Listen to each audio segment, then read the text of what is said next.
All right, Casey, today, and actually for quite a while, I've been flying a red-tailed hawk for the first time in a while.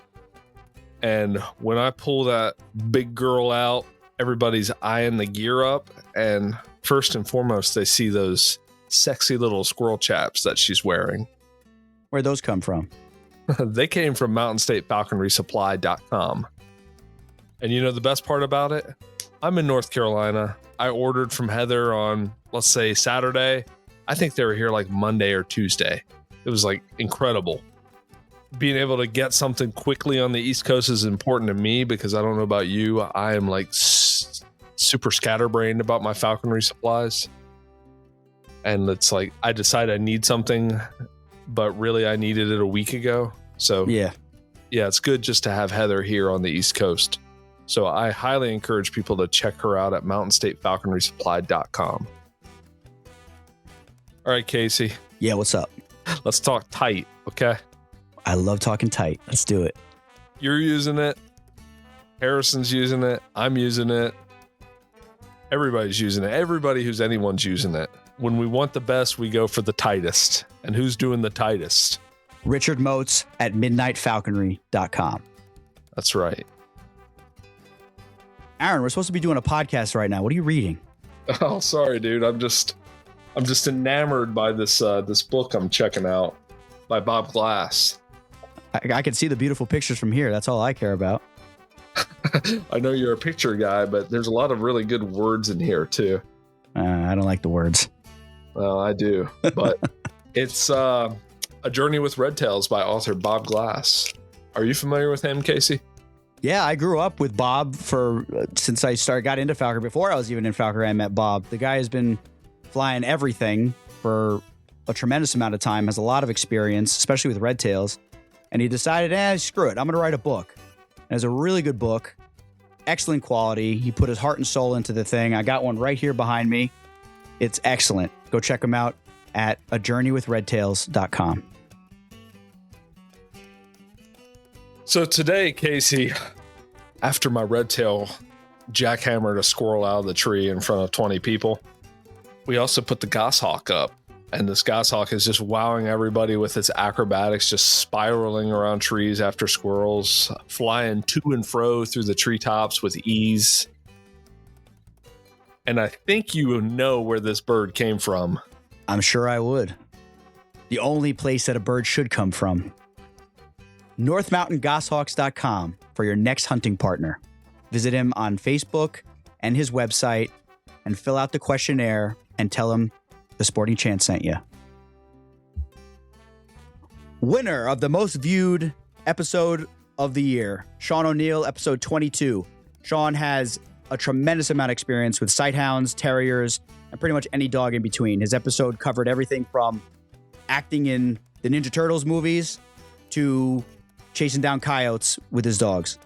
Sean has come on board and would like to offer the opportunity to our listeners to purchase dogs that he breeds himself. They'll chase anything from hares to bears. Go check him out at Clover Creek Canines on Facebook.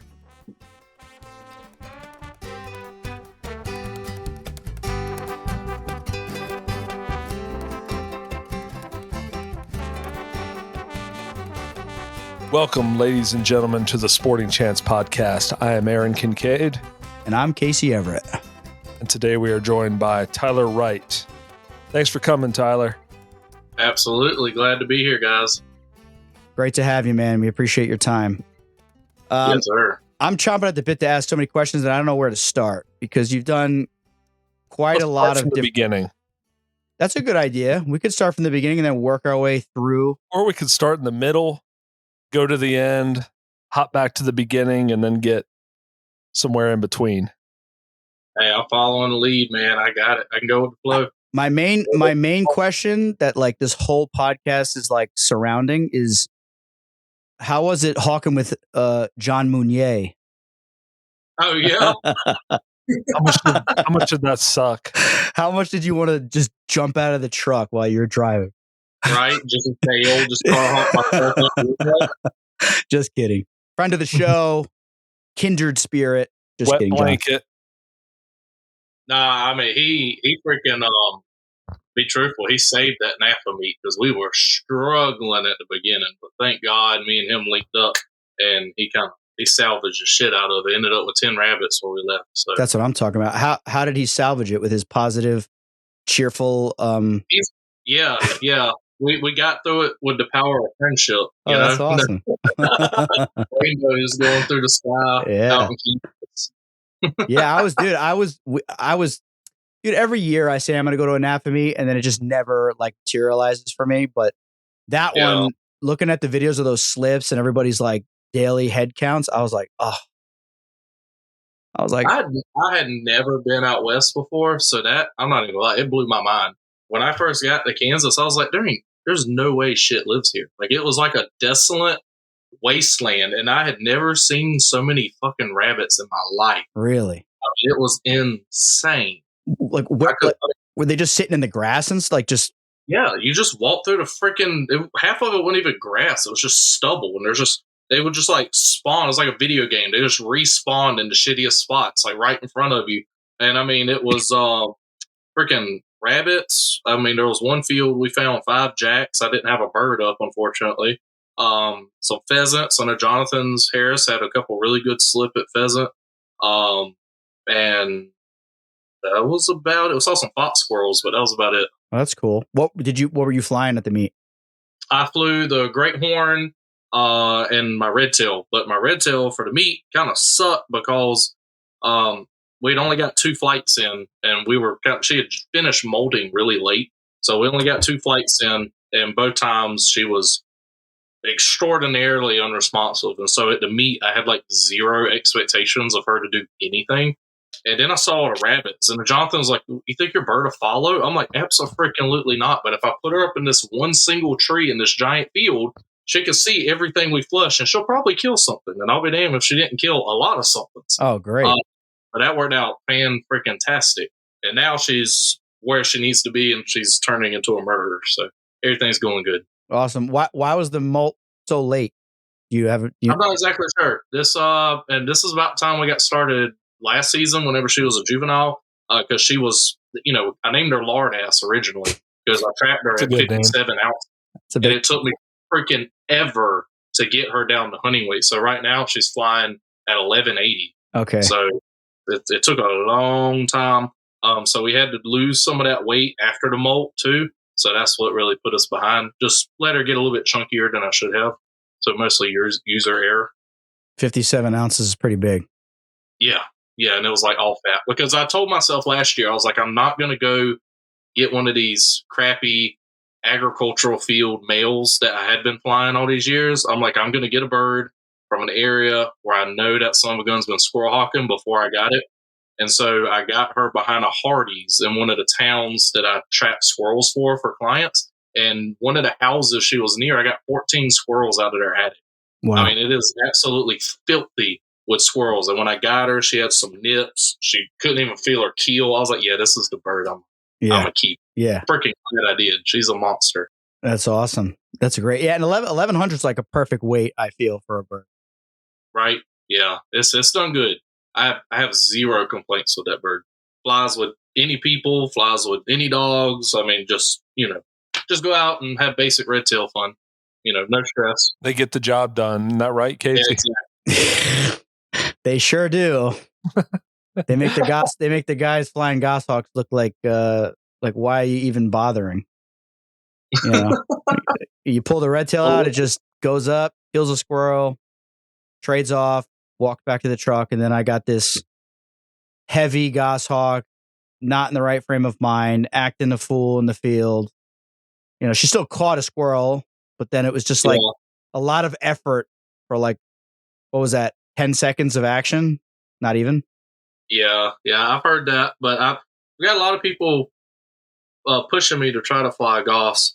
I just don't feel like I have the time to put in the one at the moment. But we had a local guy try to fly one. He bought one, and I was trying to help him with the help of Nicole, like guide him through the steps of raising this thing to be a squirrel hunting goshawk. And he got to after it hard pinned, and he was like, you know what? Fuck this. He sold it, and now he's just flying his red tails. he's like, this is too freaking much to squirrel hunt. He's like, I'm just fly these fucking red tails. I get them out the woods, and you throw them up in the woods again, and they kill stuff. That's it. Yeah, just a lot slower and Yeah. more efficiently. Yeah. There's Which, a lot of nuances to successfully flying a goshawk. Red tails are you get them at weight, and they'll do what you want them to do. For the most part. Yeah, for the most part. I'm going to get into the, I guess, stir now, accipiter still, for layman's term, but want to get into them at some point. I really want to have the time to really dump into it to make sure I do it right. I think you like raise like bobcats and stuff. I'm sure you can handle a goshawk. So I got a couple things. You mentioned, the bird will fly with people, no problem. And you do something interesting, and I wanted to ask you about it. You have a daily meeting schedule where like anybody can join. Is that kind of what's going on? You have you make like a post and you're like going out at this time. If you would like to come, be there at. Actually, you want everybody there super early, right? Yeah. So I've gotten in a really I've been doing this for going on 14 years now, and so I'm not going to give it up. I mean, this is my bread and butter. This is what I do. This is who I am. And so getting out of college, that was a very important thing for me, is to find a job where I could still fly birds. I didn't want a job to get in the way of something I've just enjoyed doing this long. And so I did that in the form of wildlife control. And so I have the luxury of, across the street from the office that I work for, there's a 200-acre property that I can squirrel hunt on, and I can hunt every day from sunrise to 9 a.m. And so that's exactly what I do. So I fly to Snot. I still switch it up with some other local properties, but I fly to Snot out of birds all hunting season as much as physically possible. Unfortunately, that spot's an hour away, so we're up at 5:30 every day as far as the weather's okay. And we drive out there and we watch the sun come up, and as soon as it's bright enough to fly a bird, I untether them, toss them up, and we go hunt. I don't have the luxury to cater to people, and I try to make sure that anybody on Facebook that does reach out to me, I'm like, listen, like I'm not going to hold your hand and get you to come out there. If you want to come, you are more than welcome, but you have to take it upon yourself to show up and be there, right? Yeah. You aren't there when you're supposed to be, you get left behind because I don't have the luxury of time. We got to go. Yeah. But I really do. I mean, and a lot of people do show up, and I really enjoy taking people out. Last year was, I think, the first year I really started doing that. And I don't know how many people we took out, all sorts of new people that some of them had been hunting before. Some of them had been hunting, but had never been out with a falconer, which that's a lot of people. And everybody just had a blast. I mean, the bird puts on a freaking show in front of them. And they're hooked after that. I got several new properties to fly out of it. Got several people interested in sport. And then several people just interested in hunting in general, So, I mean, it's worked out really good. I really enjoy doing it. And is that all through, because I'm not on TikTok anymore, but TikTok's like your biggest platform. Are you making that post on TikTok? No, I haven't done anything on TikTok. Yeah, as soon as I do anything about hunting, TikTok loses its freaking mind. So yeah, I've kind of slowed down on there a good bit, not necessarily because of that, but just the time constraints. Trying to do the wildlife control, run the nonprofit wildlife center, and fly birds, it becomes a lot. So, I'm trying to get to the point where I can start making a lot more content, but that shit's hard, especially editing it all. Yeah. And make it PG enough for social media platforms like TikTok, where you're not going to put all this effort into a video, and then as soon as you post it, it gets taken down. Then it makes you just want to throw it all out the window. Yeah, that's why I deleted mine. Can you make any money from TikTok?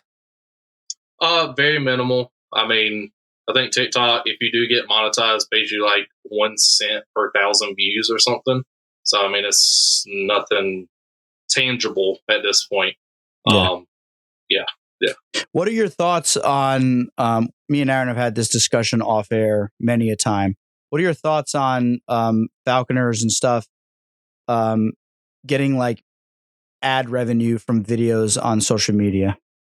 Because is it technically illegal or is it not? I'm not sure, to be honest with you. Yeah. I guess when you get down to the nitty gritty of it, it probably is. trying to figure out the right words to put it in there. Because I haven't dealt with it too much. Because, like I said, the stuff I post, especially the hunting stuff, whenever you post that, it gets so suppressed on platforms like that. I truthfully don't even have to worry about that side of things. Yeah. Whenever I get videos monetized, that stuff would like to center, like, hey, here's a cute bobcat to look at, or here's a porcupine. So that's the kind of stuff that we get monetized for. But when you get into it with the birds, that's a big gray area that I would be super careful on. I've gotten to the point in my falconry and animal career, social media is a hell of a double-edged sword, and I try not to post anything or do anything that I don't feel like I could argue in a court of law type deal. Just like I will car hawk the shit out of a kestrel. I've gotten to the point where I don't blast it all over the internet as much, but that's the same reason I don't car hawk like crows with my Harris hawk, because you get the wrong officer and they start trying to tag you for hunting a federally protected bird from a vehicle, a lot different than a starling that has no regulation in our area whatsoever. So I'm a lot more confident in that than I would be flying on crows, but people do it all the time. So it's just, what risk are you willing to take as a person? Yeah. And it so much of it, and I can go on a whole tirade about government and law enforcement and how stuff is twisted and how it all depends on who you get up your ass, and that's going to dictate how bad it is. I've had officers who I've flown in areas that maybe I shouldn't have been, and they're like, listen, you ain't got a gun as long as you don't, make it super well known. I don't give a crap. And then I've had officers who have had people or seen people spectating my birds flying, and they're like, oh, every freaking person here has to have a hunting license or else you're all getting tickets. And I'm like, kiss my ass, Yeah. So it's so variable depending on who you're dealing with. Yeah, I heard a story of Teddy Moritz. She said she was at a state land thing, and there was like a bathroom, like a building with a bathroom and stuff in it, but it was winter, it was closed. And she's pulling her bird out, she's getting the dogs ready, and this game warden pulls in, and he starts giving her crap that she can't release the bird until she's 150 yards or 400 feet away from that building, because it's a safety zone. And she just looked at him and she's like, oh, you're one of those guys. Okay. Yeah. You know what I mean? Yeah. I had TikTok is like it's in my opinion, it's like a cesspool for the most part. Yeah. And I posted one video and it was super illegal. I was car hawking ducks out of a ditch, which was so stupid. And I didn't catch anything, but the bird made a sweet chase. And that was like one of my, like, super early on TikTok, I posted it. And dude, sure enough, I'm on a job site working and my phone's blowing up. And I finally answer it, and it's game wardens asking where I am. Oh, really? Yeah. And then while my phone is blowing up, my sponsor is calling me nonstop. And then I hang up with them, pick up his call, and he goes, "What did you do?" Because I used to live at his house. So when my parent, we sold the house, and then I had to like kind of go out on my own. I just like moved in with him. He had we made his basement a studio, and I lived there and flew my birds there, and my license was there. And he's like, there's like a game warden truck just rolling up and down the street, like trying to be discreet and hide. Yeah. He goes, "What did you do?" I said, "They're calling me right now." He goes, "Oh my God." Dude, so they met me. I told them they're not coming to my customer's house, where I'll meet you somewhere. I met them, bulletproof vests, freaking guns, because I was hunting from a motor vehicle. That's the way they framed it. And they were going to string me up for it. And he ended up letting me go. He was a super cool guy. But it was sketchy. And the whole thing with money and social media, this is my personal opinion. So if you're posting a video on YouTube or Instagram or TikTok, any of those platforms, this is the problem that I have with it, because I'm not charging anybody to see my birds fly. I'm not sending a bill to somebody to come on a hunt with me. I'm simply posting a video of my birds flying. So somebody's making money on it, right? Mm-hmm. So my thought process is, if one of these social media companies wants to send me a check or whatever, I don't see how that's breaking the law. And if it is breaking the law, then TikTok, Instagram, Facebook, all of those social media platforms would also need to be charged as well, because they're profiting off of falconry content, because they're selling ad space for that kind of content. So it's just like, how far do you want to go down the rabbit hole of who's profiting off of it? I don't know. The problem, we are our own worst enemy when it comes to stuff like this. Yeah. And you see so many people, especially the older folks online, just getting all up in arms over stuff like that. And they're going to end up making enough of a ruckus, more than likely, for it to come up to a point where it's going to get clarified. And I highly doubt it's going to go in the way of falconers in that regard. But I've had companies reach out on videos that I specifically don't monetize, because I try to be as squeaky clean as possible with as public as I am. Yeah. For reasons like you just talked about. Yeah. And I'm like, they'll reach out to me and they're like, hey, can we use this and like promote it all over the place? And I'm like, no, like, do not post this bird anywhere else other than my page. Like, this is my stuff. Leave that alone, because there's a lot of legal stuff I don't feel like getting into. Yeah. Thankfully they don't. But I mean, at the same time, you're not supposed to use birds to promote stuff, right? Not native birds. And we have a really shitty vet local to us, like one of the worst I've ever seen. And they used to come over when they first started. So they were brand new, right? So they didn't have a chance to be crappy yet. And so they came over here while I wasn't here, and my partner, Holly, let them hold one of my birds. They took that photo of them holding the bird and started blasting it all over their stuff, saying they were an exotic vet that worked on raptors. And I'm like, no, the fuck you're not. Number one, that's my bird. I don't want you posting this thing all over the place. And they refused to take it down. And I reached out to DNR and I was like, hey, just saying, I'm not involved in this. This is being done against my wishes. So if you have a problem with it, y'all need to take this up with her. And they were like, oh, that seems like a civil thing to me, so we don't care. And I'm like, okay, well, your laws are written that way, but if you don't care, then I don't care, whatever. Yeah. But it goes back to, it's all who you get. Just like you said, that one guy was cool, and it seems like things seem to work out in your favor. He wasn't cool. I begged him, basically. Okay. Because I had a charge from like 2 seasons before that. Oh, what? And it wasn't really that big of a deal. I was entering an imprint and I had a baggie, and the cops just happened to get called right as I was doing a baggie. They didn't see it or anything like that. I was in the middle of the woods, but the issue was that I had a baggie in my possession, like before hunting season, basically. Gotcha. And the problem is, like, they're talking to me while I'm trading the bird off, and just like out of habit, I just put it in my bag. And if I just left it laying in the woods and stood up and walked away, I would have been totally. But it was, since I had it in my possession and season wasn't open, and it was a cottontail. The guy was like, he was for sure autistic, the game warden. There's something wrong with him, but he was like a robot, and he wanted to fine me and string me up to the letter of the law, to the point where we went to court, and the prosecutor was going to throw it out because I bought my hunting license. I explained to him the situation, and then the game warden like chimed in and was, so I ended up just paying like a fine, but it was a strike. And I don't know how it is in your state. Where are you? What state are you in, by the way? South Carolina. South Carolina. Okay.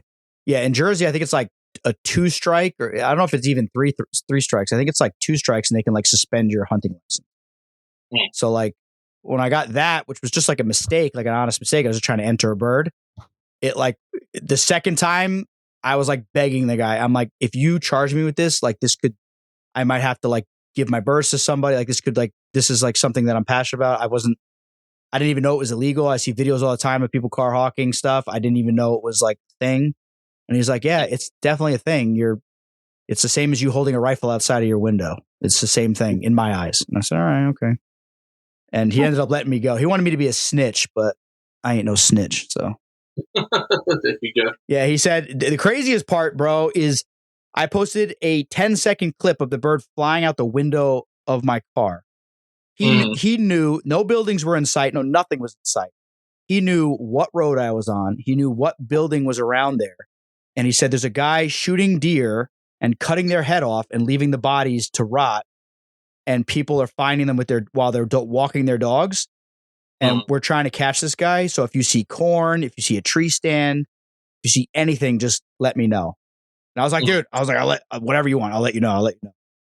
Then I never let him know. Yeah. It was you, wasn't it? Definitely not. I'm not that stupid. And I would never waste anything I shoot. So yeah, that's the stupidest thing. Okay, so let's go back in time because we're kind of like we're going on a tangent. You're squeaky clean. Glad you recognize that. Okay, thanks, Aaron. You're like laying in your bed and like I can see the tip of your forehead. Be glad that's all you can see. Yeah, this is a bad view. I'm not really a fan of. Okay, so tell us what got you started in falconry. Where did that come from? So it came from, it's kind of basic, you know what I mean? Basic story. There's a event local here that's since dissolved. It doesn't happen anymore, but it was called the PD Deer Classic. And so it was kind of an outdoor venue. Educational booths will be set up, paid booths, people selling duck calls, rifles, taxidermy, that sort of outfit. And there was this tall Sasquatch looking guy named Mitchell Brantley, sitting behind a booth with a red tail. And, I thought that was the coolest freaking thing in the world. Now, I was only 13 at the time, but I was about to turn 14. Here, that was the minimum age to start falconry. And so I bugged the snot out of him, and he told me everything that it took to get involved. I got his contact information, and I didn't let it go after the venue. So I kept bugging him. So he was like, okay, if you pass the exam, then I'll give you a shot. We'll see what happens. And so we actually met up at this local restaurant called the 301 Drive-In. And we would go through, I don't even know if it's a thing anymore, the New York study guide that you could get on the computer. And it was like a practice test that you would go through. I remember that. Yeah. So, we went through that all the time. I did what I needed to do. And then he drove me up to Columbia here to take the exam, and I passed. So the rest was history. So started at 14 years old. And haven't stopped since. So just got really lucky, found a local falconer that was willing to give a kid a chance, which was great. Because I know I wouldn't trust most 14-year-olds to tie their shoe, much less sponsor them to have a freaking bird that they're responsible for keeping alive. Yeah. So I'm very grateful that he gave me that opportunity. That's awesome, man. I like hearing when people get into it young. Sweet. Yeah. Yeah. Nothing crazy, nothing super flashy. I believe I know his sponsor. I think Bill Davis sponsored him. He did. Yep. I met Bill. I got a jean jacket from Mr. Bill that he gave me back when I was a kid that I no longer fit into. But yeah, that was Bill's outfit, man. He would go out hawking wearing a polo shirt, tucked into some Janes with a denim jacket. What was his Jack Russell's name? Max. You remember? Max. God, he would be screaming Max's name when he was out there in the briar. Max! He was a trip. He was super nice.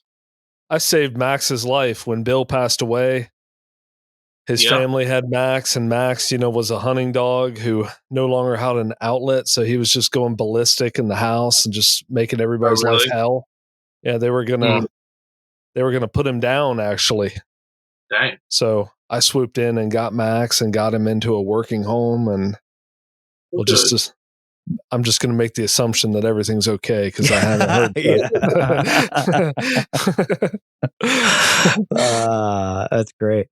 Small world, huh? Yeah. Yeah. Absolutely. Yeah, I've met Mitchell Brantley a couple times.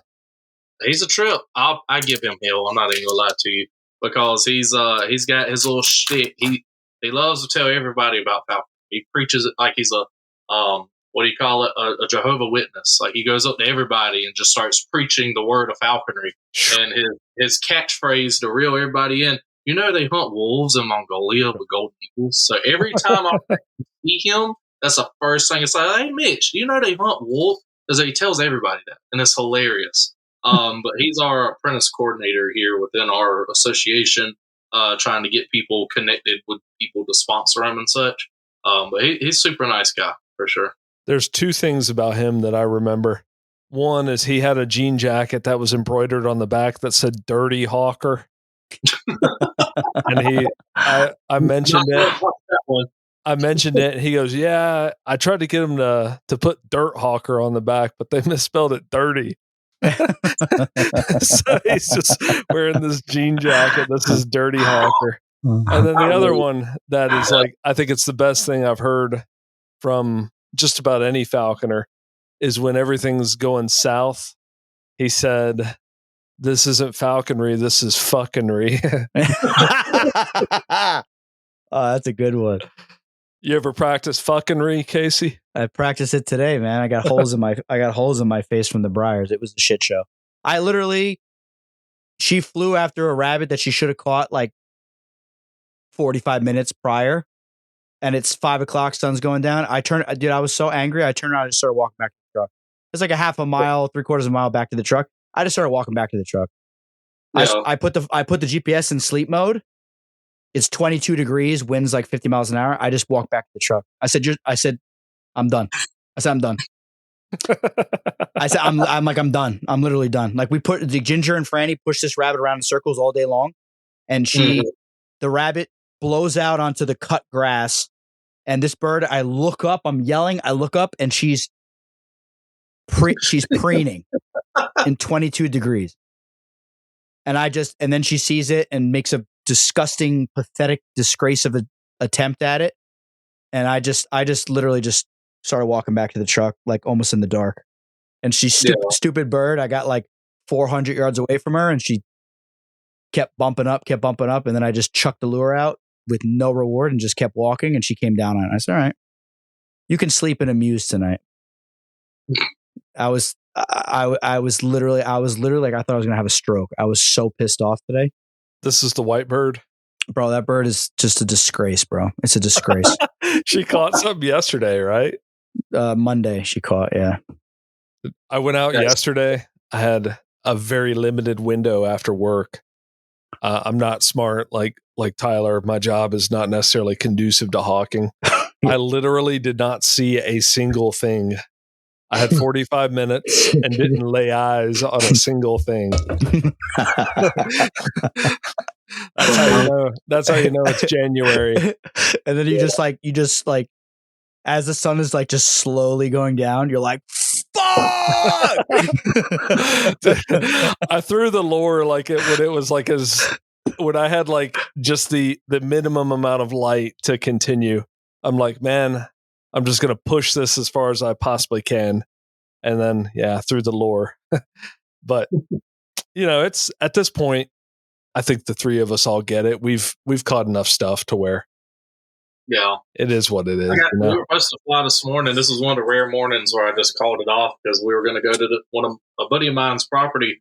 But I fed the red tail pretty good from the South Carolina meet we had this past weekend because she just massacred everything. And I was like, we'll give you a little bit of a break. Here's a little extra food. And so she was 1,300 grams yesterday morning. And with as cold as it got, I was like, maybe there's a chance. And I woke up at 5 o'clock, put her on the scale, and I texted my buddy. I'm like, yeah, go back to bed. Like, we're not going to go this morning.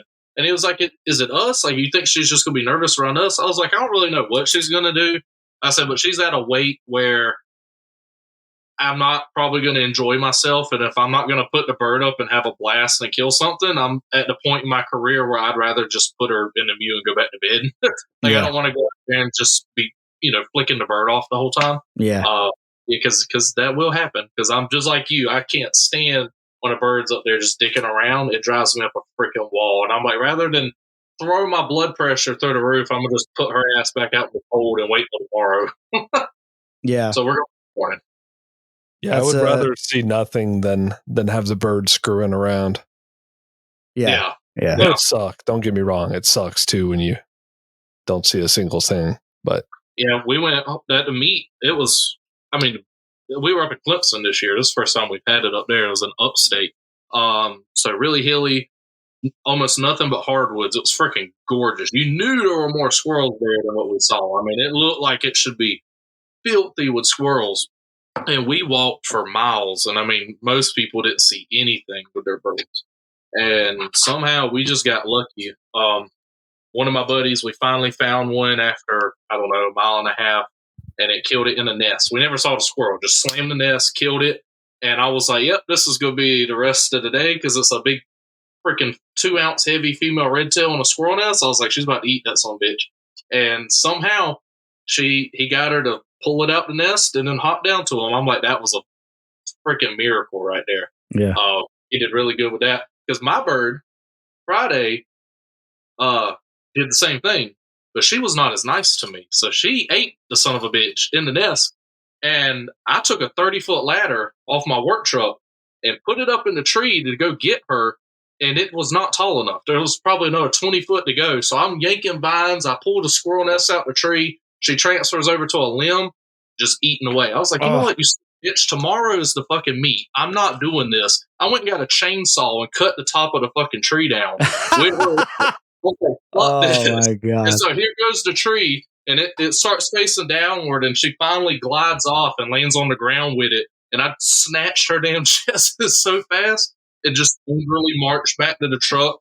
If she's got a crop this freaking big, I'm like, we're not going to fucking hunt. There's no way. There's no way we're going to make the meet. But somehow, by the grace of God, she was on weight lunchtime the next day. And so we went and got a triple, which was great. And then the next day, we killed one and called her or put her up because another friend of mine needed to fly her bird. We were only flying from about 9 to 12 before we headed back home. It was a 4-hour ride.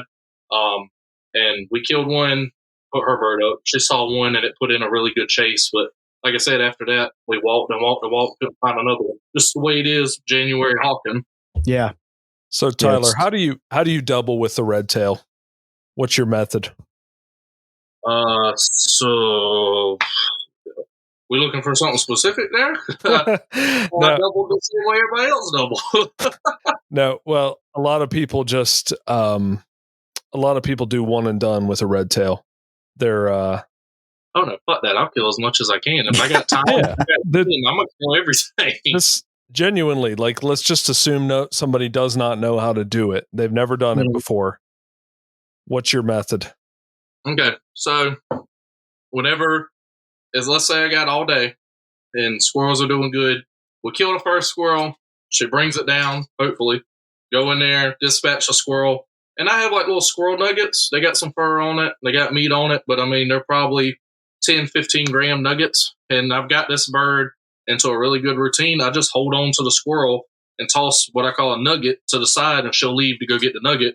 Put the squirrel in my bag, give her a minute to rouse and kind of reset. Throw her back up. She ladders up, and we go get another one. And I just kind of rinse and repeat. So when you're looking for the rouse, do you pick her up and hood her, or are you just letting her sit there? I just let her rouse on the glove. I'll be honest with you, I'm the worst person in the world at hooding a bird. I have not had a red tail yet that I've been able to hood without getting hooded. I mean, I don't know if it's because I'm blind in this eye and my depth perception's a little off, so I don't really do it just right. But they've all hated it. The only bird I've been able to hood is this fucking kestrel of all things. So I haven't been able to hood them. But yeah, if I just sit there for a minute, she'll get on the glove. She'll kind of look around for a minute, fluff up, rouse, and then she'll take off back up in the trees on her own. So you got her in a routine.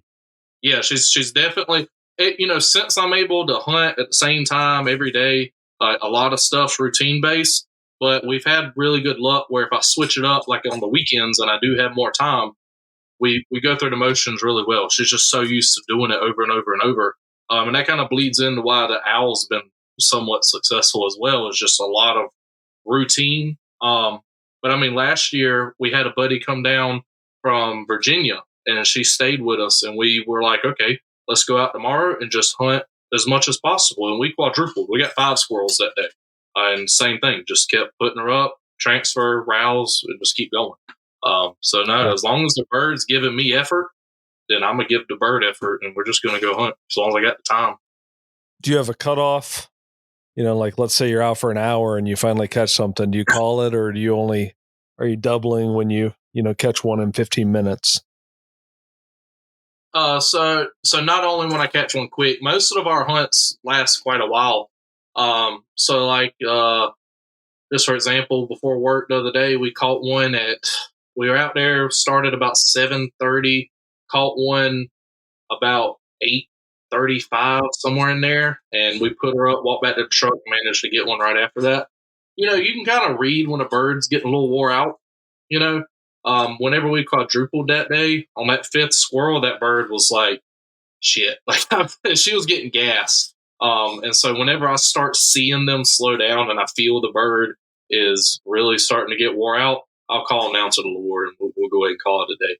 Because I don't want to, it's like I said, as long as the bird's giving me effort, I'll push to keep providing game for it. But whenever that bird slows down and starts acting like she's gassed out, then we'll call it. I don't want to push the bird past what it needs to do. It's funny how important the rouse is to red tails to double.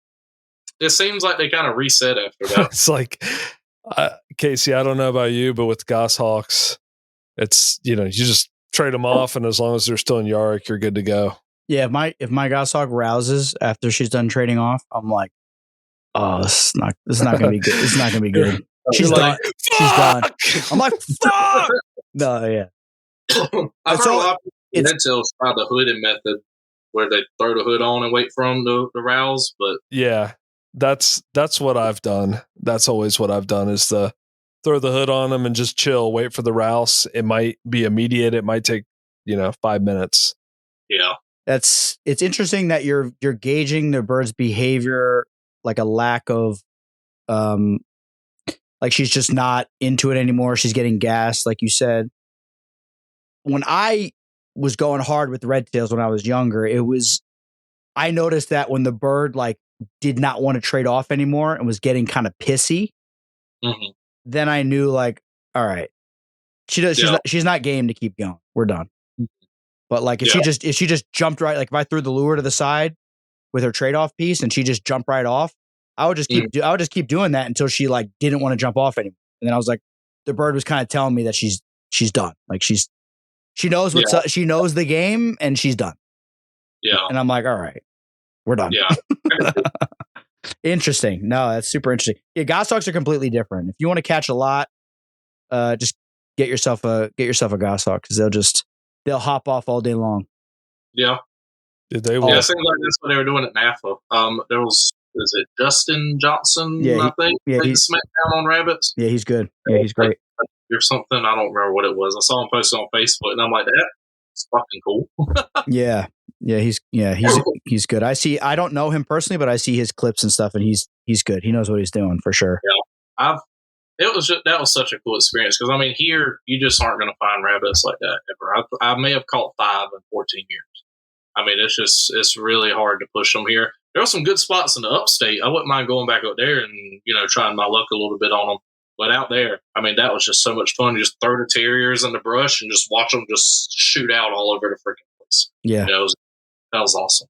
Do you because we have like this little, not like beef, but like a little thing that we have East versus West Coast falconers, where guys like you, me, and Aaron, we're busting our ass, pulling vines, talking for hours. Yeah. And I mean, these guys are in straight up tennis sneakers, just walking through stubble. Yeah. And they, and I'm not saying that we're superior to them, but like, I'm kind of. You got to put the work in. I mean, there ain't no doubt about it. Because when I showed up, my suitcase was full of boots, briar pants, and like thick jackets, because I didn't know what to expect. I thought it was like here. And then I get there and there was like nothing sharp at all. I was like, I could go through here in fucking shorts. Like, what the hell is going on? Yeah. Like, half of it was literal farming fields with just stuff this tall. I'm like, this is insane. Like, it was just crazy. It was like, it was almost unfair. I mean, it was crazy. Yeah. I wonder what their rationale is to justify their superiority to us. That's first time I've been out there. I don't know if I know enough about that feud. Doesn't sound very difficult to me. I don't know, man. I don't think anyone out there will deny that hawking cottontails is easy. I think the only difficult condition they really have is the wind that they have to deal with. Bro, I had 50-mile-an-hour winds today, bro. Did they? Yeah, it's a regular thing for 20, 30-mile-an-hour winds in Kansas. Yeah, I could see that. That, and I guess predatory birds too. I mean, you get a golden eagle coming in on your bird. We don't really have that problem here in South Carolina, at least. It's a good point. Good point. Yeah. There's coyotes around every corner there. I mean, we have coyotes here. They're just not nearly as brazen, it seems, as the ones out west were. The ones out west, I mean, we were relatively close to them. My terriers went into a big kind of crop patch, and coyotes were running out. I was like, wait, there's a little nerve-wracking with my little 20-pound dog running through there, you know? They've got nowhere to hide out there. I think that's it. I think we got plenty of them, but they can be hiding 10 yards away from you and you'll never see them. Yeah. I was terrified that my bread tail was going to smack one of that stuff, and that rabbit screaming bloody murder was just going to drive one crazy. Well, you had John Munyer, the coyote slayer, with you, so you would have been fine. You just jump on it, put it in a headlock. No, he'll just release his secondhand Tiercel Harris Hawk on it. Oh, there you go. Yeah, it's a different world out there. I mean, and here's the thing, Aaron, like the East Coast is hard hawking, but there's parts of the East Coast, like if you get into a little pocket, like let's say the Jersey meet, for example. Tyler, you're invited, by the way, if you want to come up. You can carpool with Aaron. There you go. It's I'm trying to do a lot more traveling to get up around these other meets. So I went to NAFA this year. That's probably the last outside of South Carolina meet I'll go to, but I need to get out to some other ones. Yeah, Jersey's fun because we'll bust our ass all day, catch a bunch of stuff, and then all of a sudden you'll be walking back to the truck and you'll just like bump a tuft of grass with your foot and a rabbit will shoot out in the open. It's like, yeah, it's weird. Yeah, the Jersey meet's fun. Yeah, you should, if you can get there this year, it's fun. It's like the third week in February. Okay. It's so good that Aaron drives not like 8 hours to come to it. But overall, the East Coast seems to be, you have to put a lot more effort in to get slips, or you have to have dogs. You just have to have good dogs. And if you don't have good dogs, you just have to go to town on the brush if you want rabbits. Yeah. If you want squirrels, then you can it's still physical and manual. You got to pull lines. You got to, get them to move. But I don't know. I just see the videos out west, dude. And I just go,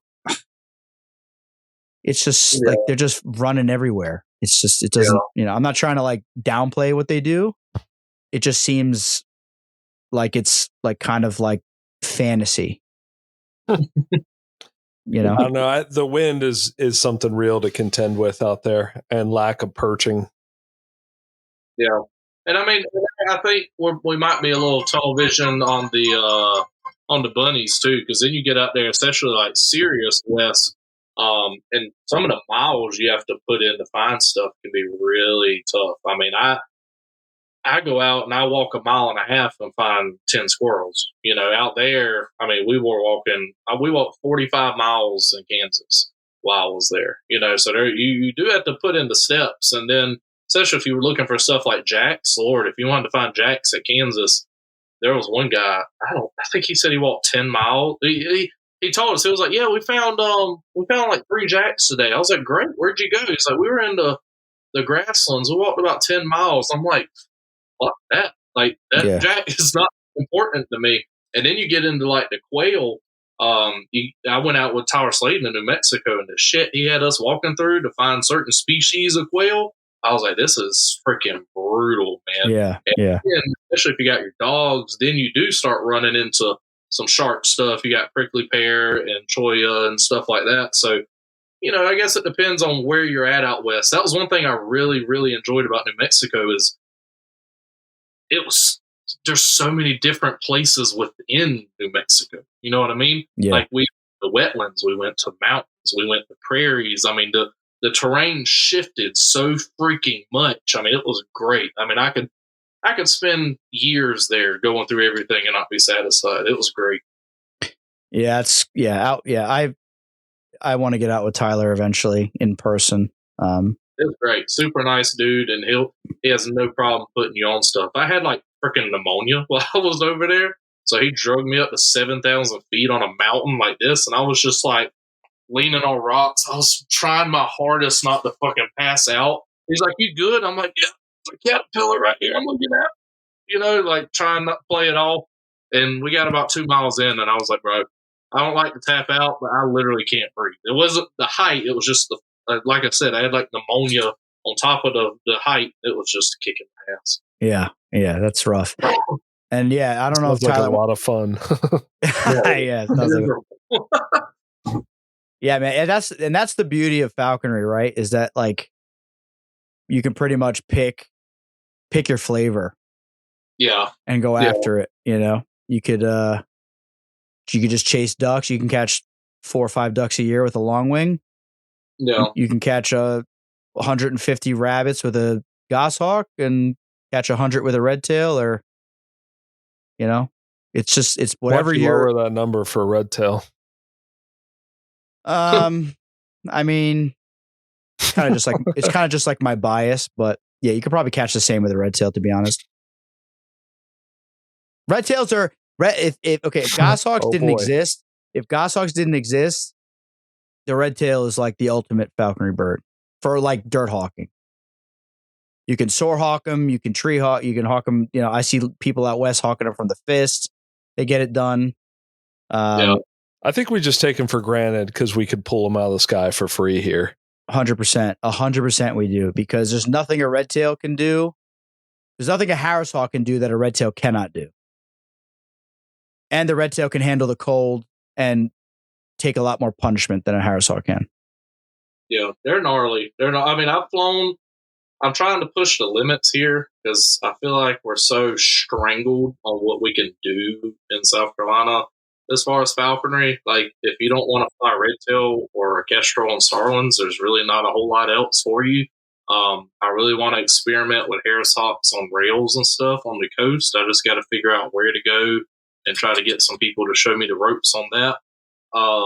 But I've tried to fly a bunch of different stuff here. And after all these years, it's just like, that's what I did last year. I was like, you know what? I just want to go back to having fun and get a good red tail and just hunt the shit out of squirrels. That's what I did, and it's a blast. I mean, as long as I got a good kestrel, which I don't know if this one's going to be good yet, and a good red tail, I can have fucking fun all year long, Yeah. Yeah, 100%. I've never flown a kestrel. Aaron, have you flown a kestrel? No. No. I like I was gonna say I like women. I feel like as a man, when you fly a kestrel, it just like lowers your testosterone. Yeah, my testosterone's low enough. I don't need to. Oh, dude, we know that. We know that already, bro. When that bear was treed in West Virginia with Kirk, and I saw that tear come like well up in the side of your eye as you had that scope on the bear, I said, dude, this guy's got low T, bro. And you know what? Like, I couldn't even pull the trigger, and then I feel this like piercing pain in my ass, and I turn around and Casey's injecting me. It was a freaking Trenbuterol right in the freaking glutes, bro.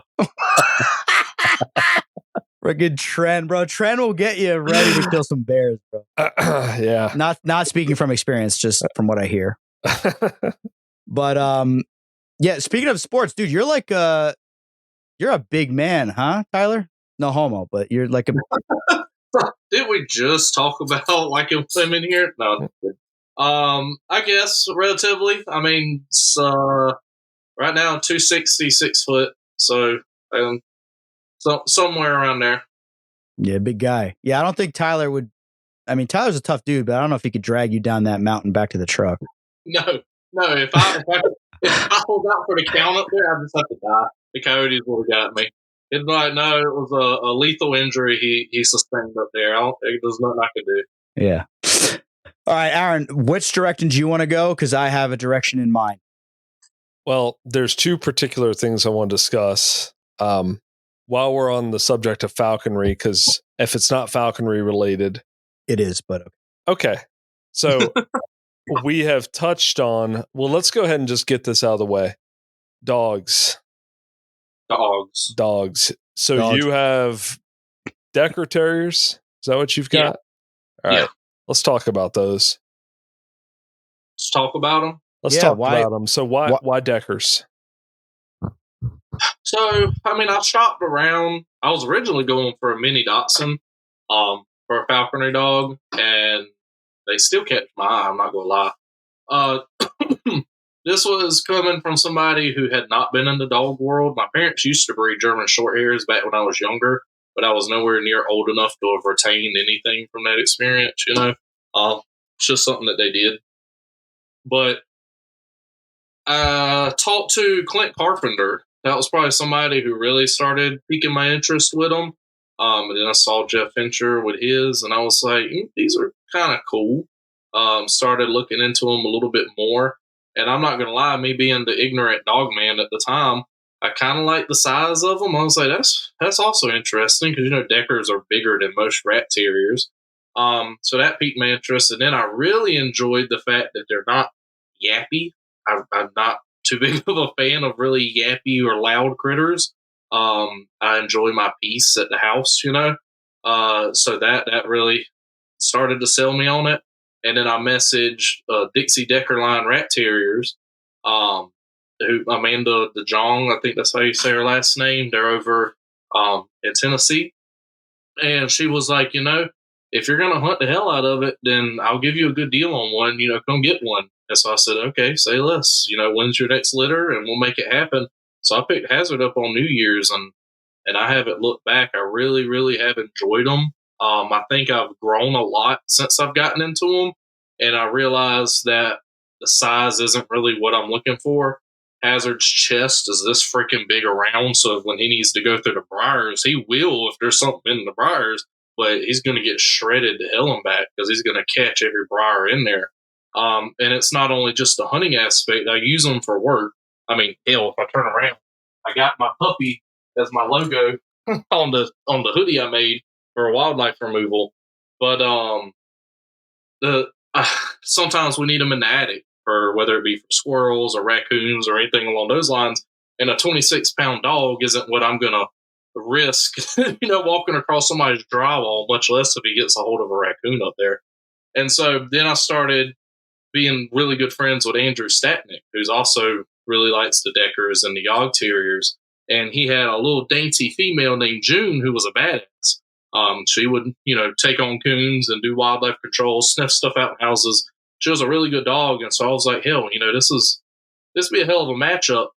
And I didn't even look into breeding Hazard until I knew he was worth a shit, to continue on that line. And I would say he's done pretty freaking good. He's made more money than any tech I've had in the truck with me, at least. And so we bred him, and it was exactly what he and I were looking for. We wanted the Decker. We wanted the off switch.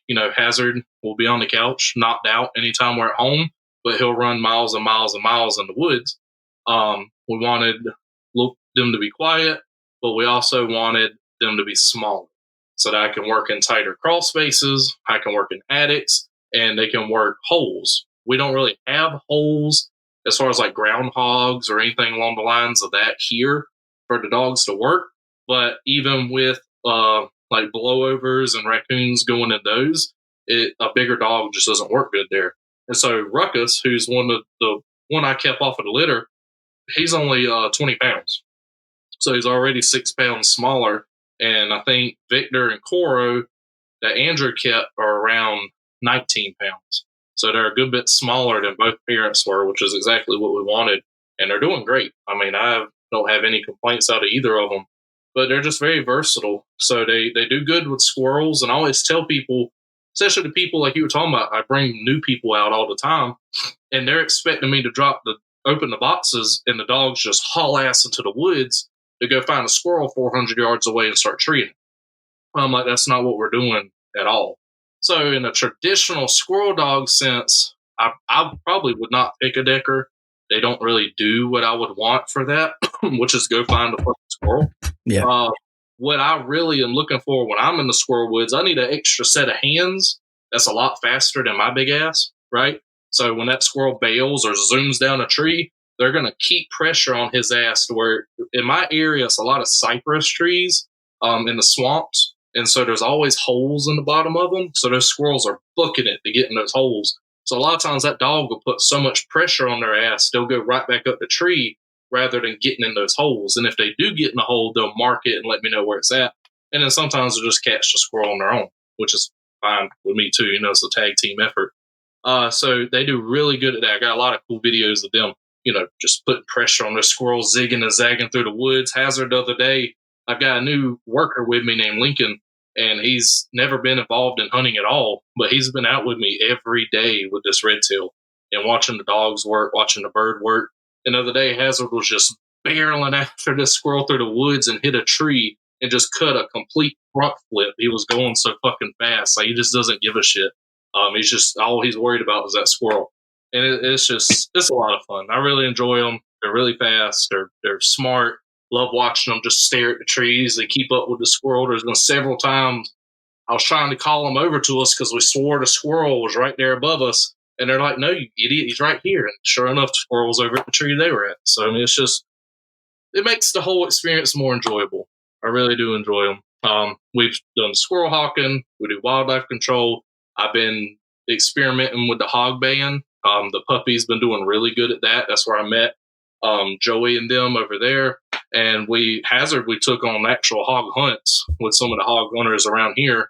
I got them a nice cut vest and everything for it, and it's been fun.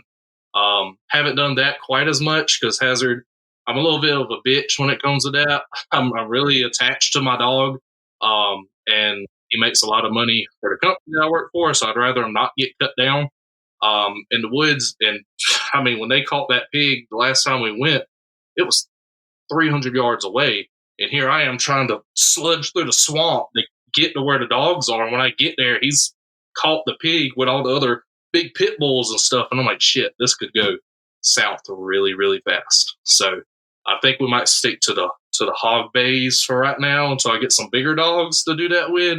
But it's still a lot of fun. It's pretty cool. That's awesome. That's a good synopsis of your dogs and why you use them. And that's interesting. Yeah, we hear, like Aaron on the show, we hear mixed reviews on the Decker Terrier. Well, there's a big problem with Deckers. They're cool if they're taken seriously. And it's kind of like with the kestrels and stuff.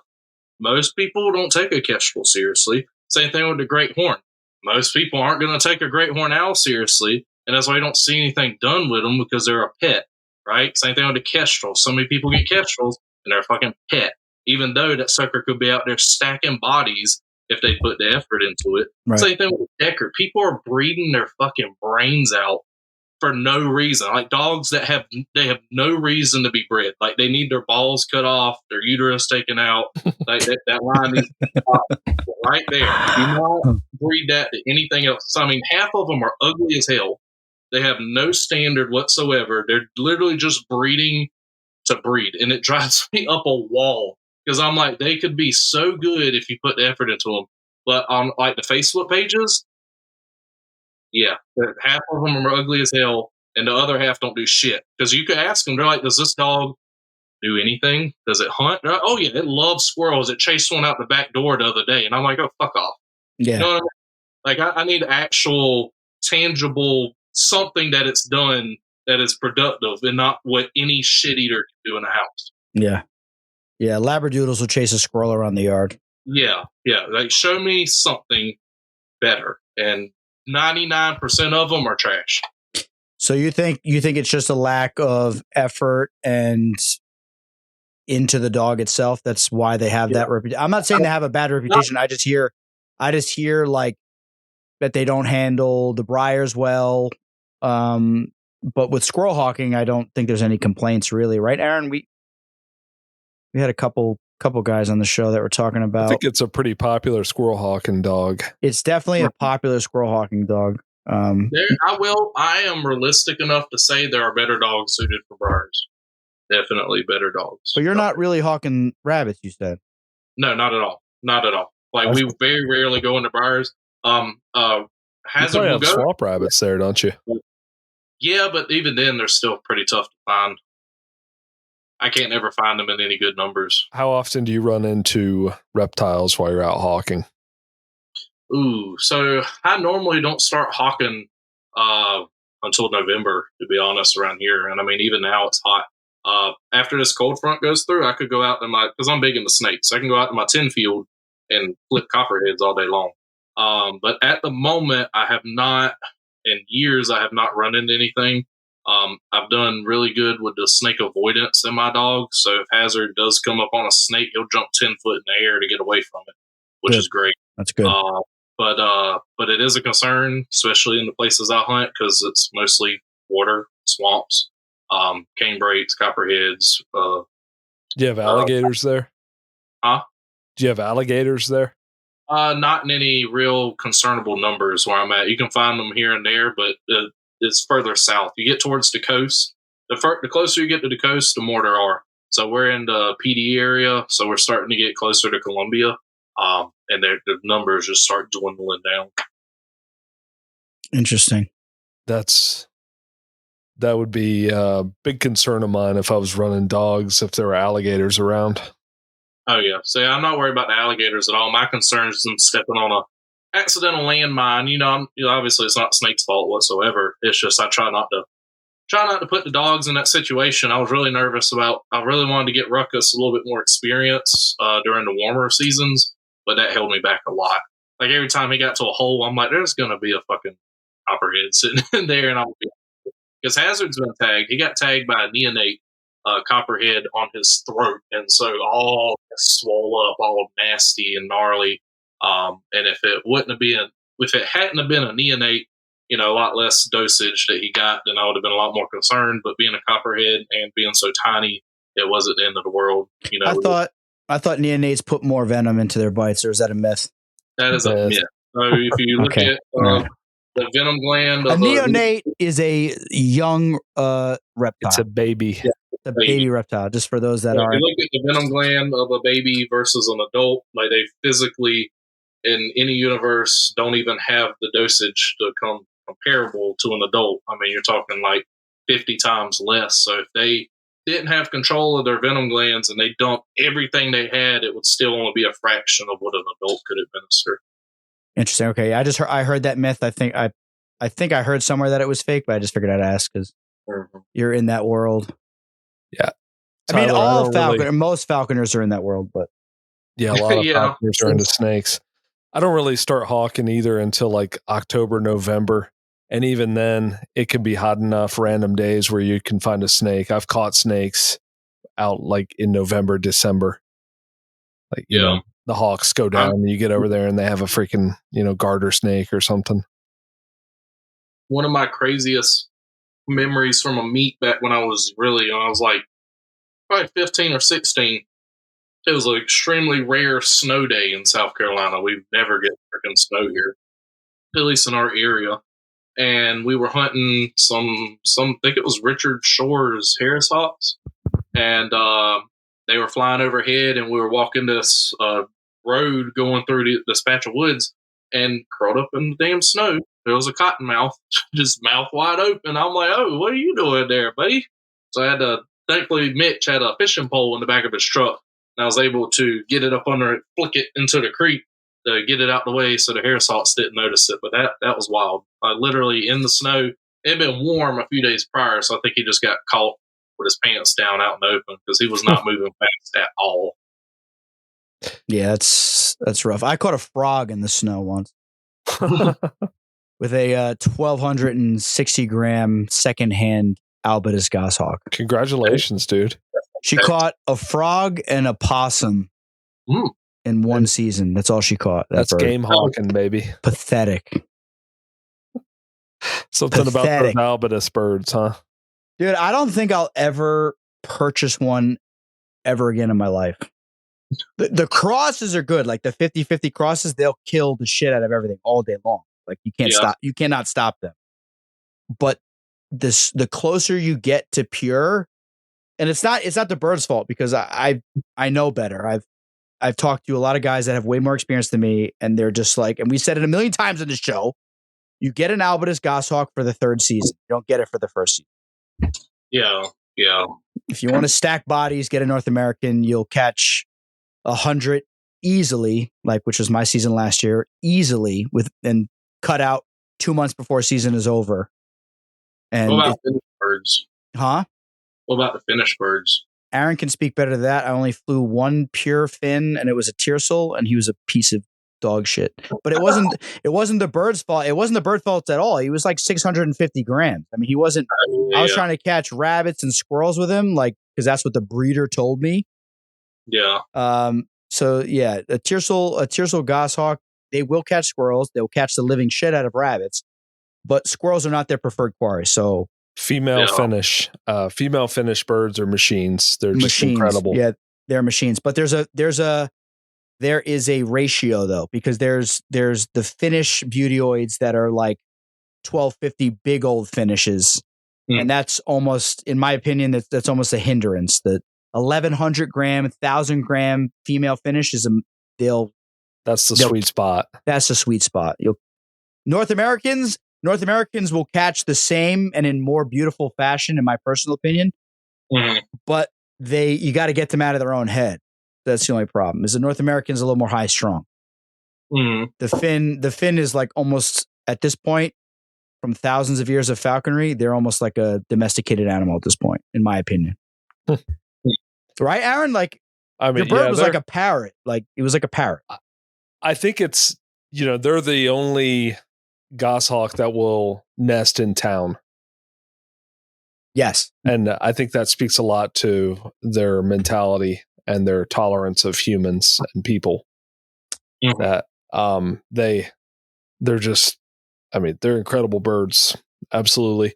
Tyler, if you got a lot of time and a lot of game, I have no doubt that you would do great with one down there. Dude, you don't even need that much time. You just have to invest a little bit early on, get the bird entered, and then it just becomes a red tail on steroids that you have to have a gentle hand with. I think there's nuances to it, but Tyler, I think Tyler gets that. I think he'd do great with one. Yeah. Okay. I'm supposed to everybody wants me to go to finish route. And I'm trying to shop around. I don't really have enough experience with any of them to have opinions on them. So I like to hear from people who actually have been in the field with them. I think if you want to have a, my climate's go ahead, pretty sorry, Casey. My climate's pretty similar to yours. And I do think with goshawks, you need to consider that. I just can't imagine a North American doing great in the swamps of South Carolina. That would be super risky, I think, over time at least. Yeah, the fins almost seem to have some sort of a resistance to aspergillosis and all those diseases that attack the respiratory system. So that right there is just get a cross, get a 50-50 cross, albitus Finnish cross, or get a pure fin, female, of course, female. Got to start. If you're getting squirrels, go with a female. You will slay. And if you're getting a goshawk, you got to go to northmountaingoshawks.com. Seth Roy, our boy. No, he's I would say at this point he's got to be the guy on the East Coast, especially. Yeah. Dude, he has multiple birds in his breeding facility that have the bands on their ankles that say Finland on them. Oh, really? Yeah. So if you want a fin and you want to make sure it's a fin, because there's a million different subspecies all over Europe and all over the place. Yeah. Between Seth and Lance, and Jeff Kissack, and Moglich. Listen, Moglich, he's not a sponsor of the show, but I mean, I cannot say anything negative whatsoever. The guy is the sweetest human being on the face of the earth and makes phenomenal birds. Yeah. So I would say those guys, and I'm not going to say my personal opinion, but Keith Hicks makes beautiful birds. He'll make a beautiful bird. He'll make a killing machine. Yeah. Famous Lizzo, Harrison Dalby's bird, is a Keith Hicks bird. And Karen, whichever people may know, Karen was a Keith Hicks bird. Okay. So you can't. Harrison's in Pennsylvania right now, really screwing everybody's spots up. Aaron, listen, bro, we're gonna get in trouble because his girlfriend listens. He doesn't listen, but his girlfriend listens. Shout out Megan. But Aaron just likes to keep the joke going that Harrison likes to like destroy people's hawking fields, but it's an inside joke that is kind of becoming negative to his is image. Tyler, It's he fake. does. It's not real. Harrison does landscaping for a living, so he has his license for chemicals. He'll go to people's rabbit spots and spray chemicals. No. All right, come on. We have so much to cover with Tyler. So yeah. We got off on a tangent there. Poor Tyler. Sorry, man. Okay. No, So So Decker Terriers, you're a fan of them. They work for you. You're realistic about some of their shortcomings, but it's a good dog for what you're doing. And that's what it's all about, man. You got to find the right dog for your spot. Yeah. Yeah. I mean, between work and out in the field, they do really well. Clients love them. They got enough sense to listen. They're not going to, or at least mine, don't bark in people's houses, and they're not jumping all over clients when we walk up to their front door. Like Hazard, that sucker gets blinders on when we get to a job. When we came back from the South Carolina Falconer meet, I was so excited because I got an emergency call. Love emergency calls because we rarely get to deal with raccoons in my service area, believe it or not. I don't know if it's because there's just enough places for them to go other than houses. If you go to the beach, you get a lot more raccoon calls because it's so developed, I assume. They have to utilize human structures more. But here, anywho, don't see them very often. So a woman was about to call the cops because she thought she was robbed. She'd been on vacation for 2 weeks. She gets home, house plants are dumped out, blankets strewn throughout the house, all the drawers are open. I mean, shit is everywhere. When I got there, 100%, it looked like she got robbed. But she's like, my TV's here, my jewelry's here. Why the hell did they just come in here and trash the place for no reason and then bolt? So then she hears something rustling around in the bathroom and she leaves and calls us. She's like, oh shit, this isn't good. So I said, yeah, I'm not going to be in my work truck. I'm coming straight from 4 hours away, but I will go directly to your house. And we get there, get the dog out, and he's just tunnel vision. He gets into work mode. He goes straight to the front door, and he just stands there, and his tail's going 100 mile an hour because he's like, just open the door. Just open the fucking door. Let's go. So I open the door, and here's the raccoon tail bolted up the chimney, and he barrels out the top and hauls ass. I was like, you son of a bitch. Like, they're always gone right before I fucking get there. It drives me up a wall. Yeah. So he runs out the top, takes off, cut Hazard loose, and he goes room to room checking to make sure nobody else is in the house.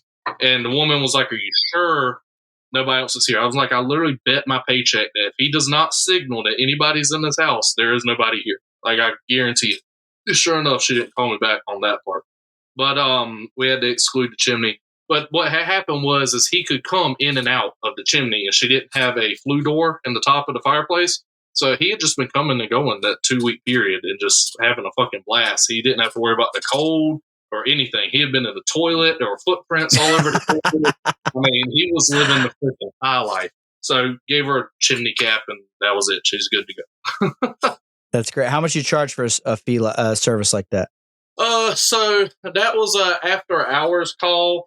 But thankfully she lived right down the road from the house. Doesn't matter. Huh?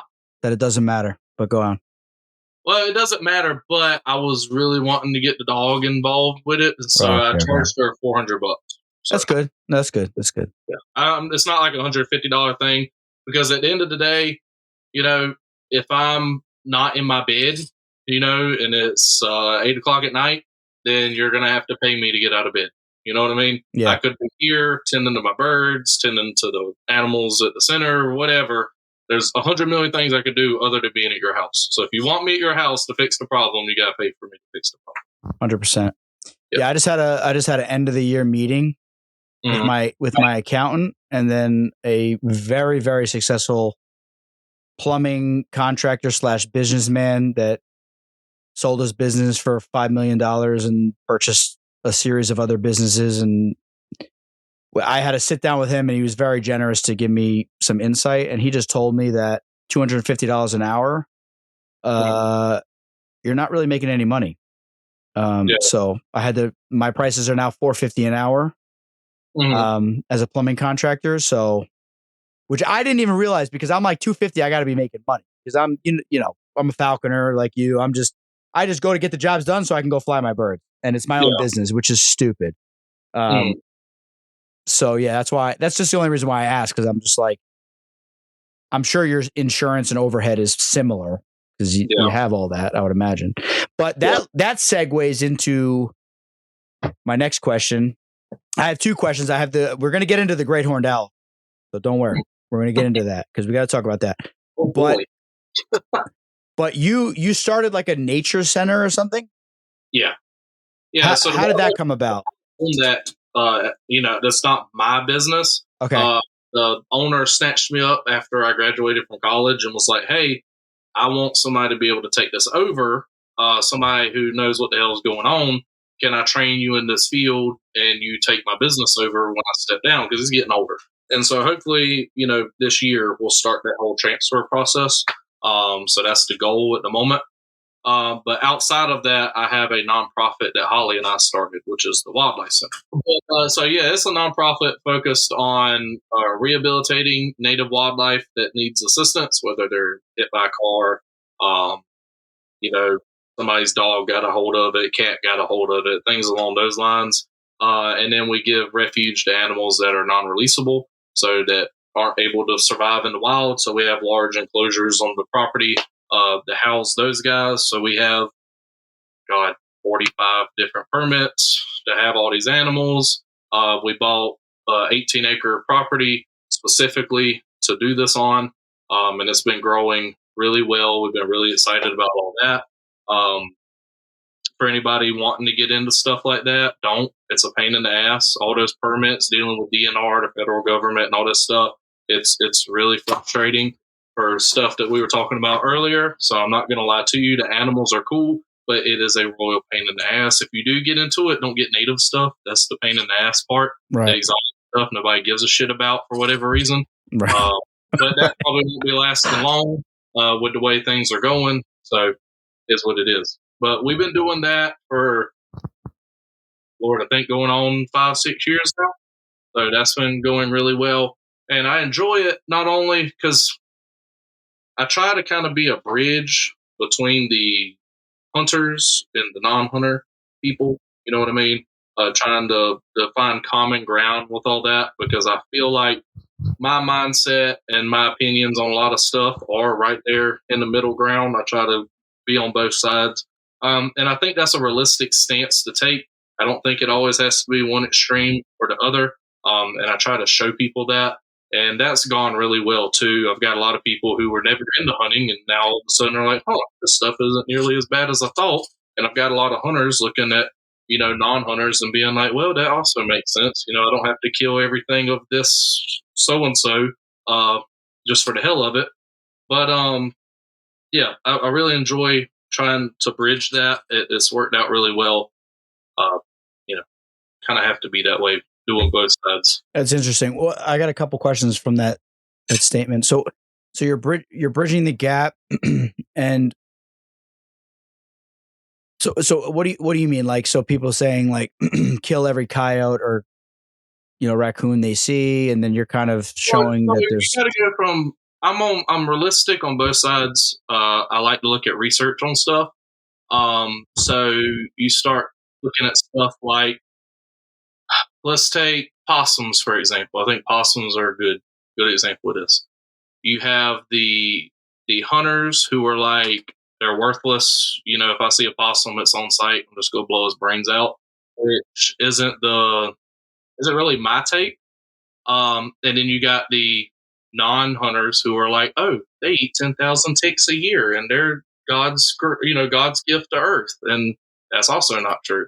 So I come in, my mindset is there are overpopulated mesopredator that causes a lot of problems in the environment because they are overpopulated, right? Yeah.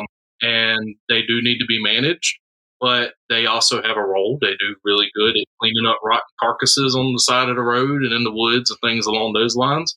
And then to kind of go into what you're talking about, I think coyotes are grossly over vilified. In a lot of instances, there are some instances where they do cause problems. I'm realistic enough to see that.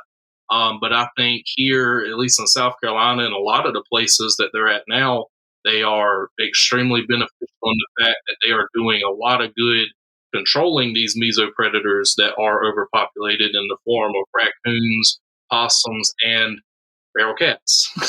Yeah, that's a great point because I grew up whitetail deer hunting. I went through that.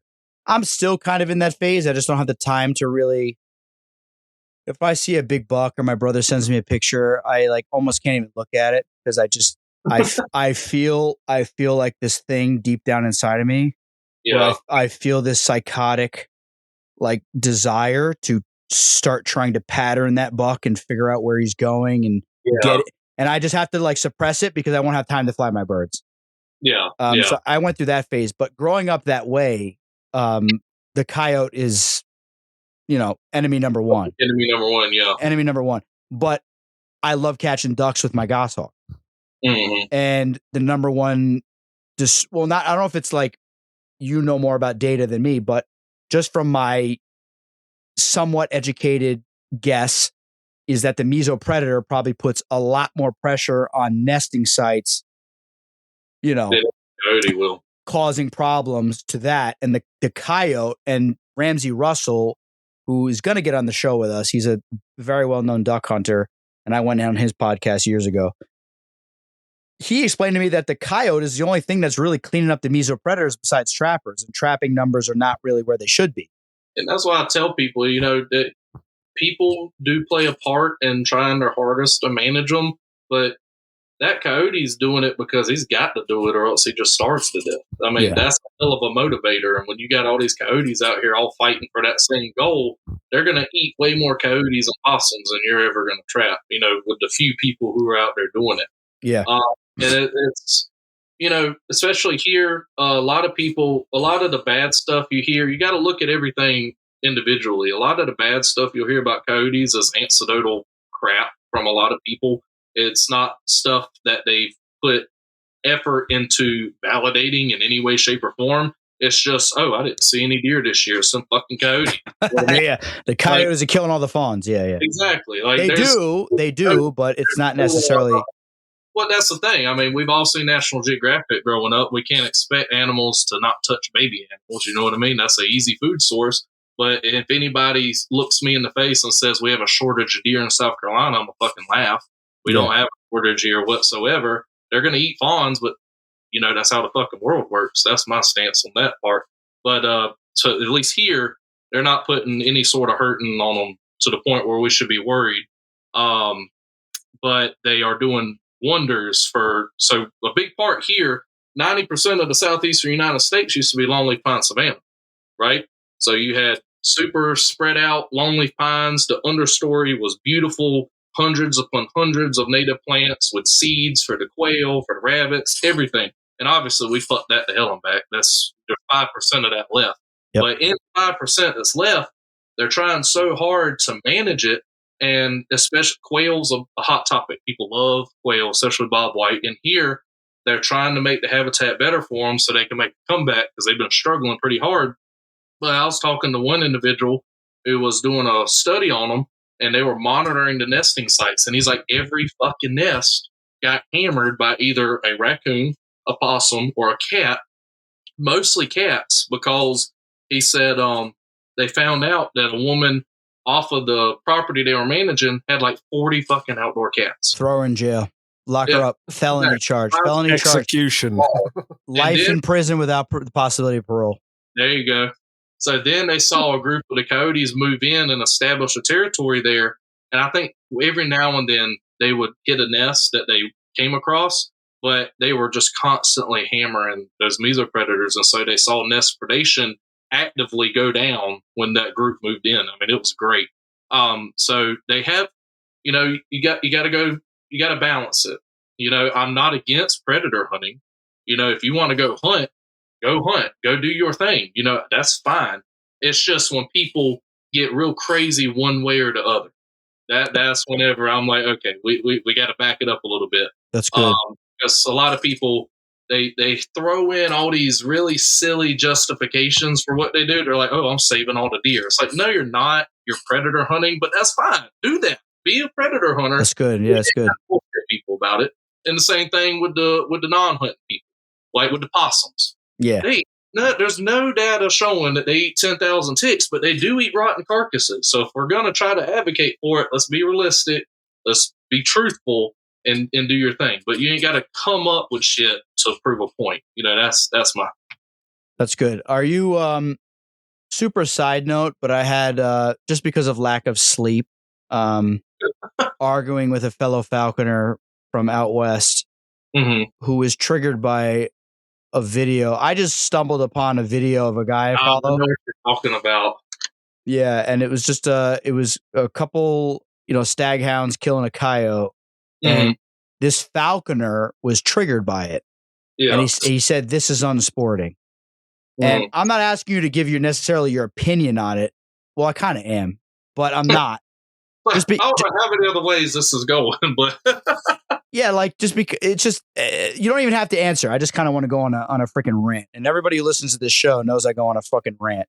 But it's just like I went through some pictures in my my photos on my phone, and I saw a bunch of my bird in the snow on a rabbit, blood all over the snow, or a duck, blood all over the snow, bird eating it.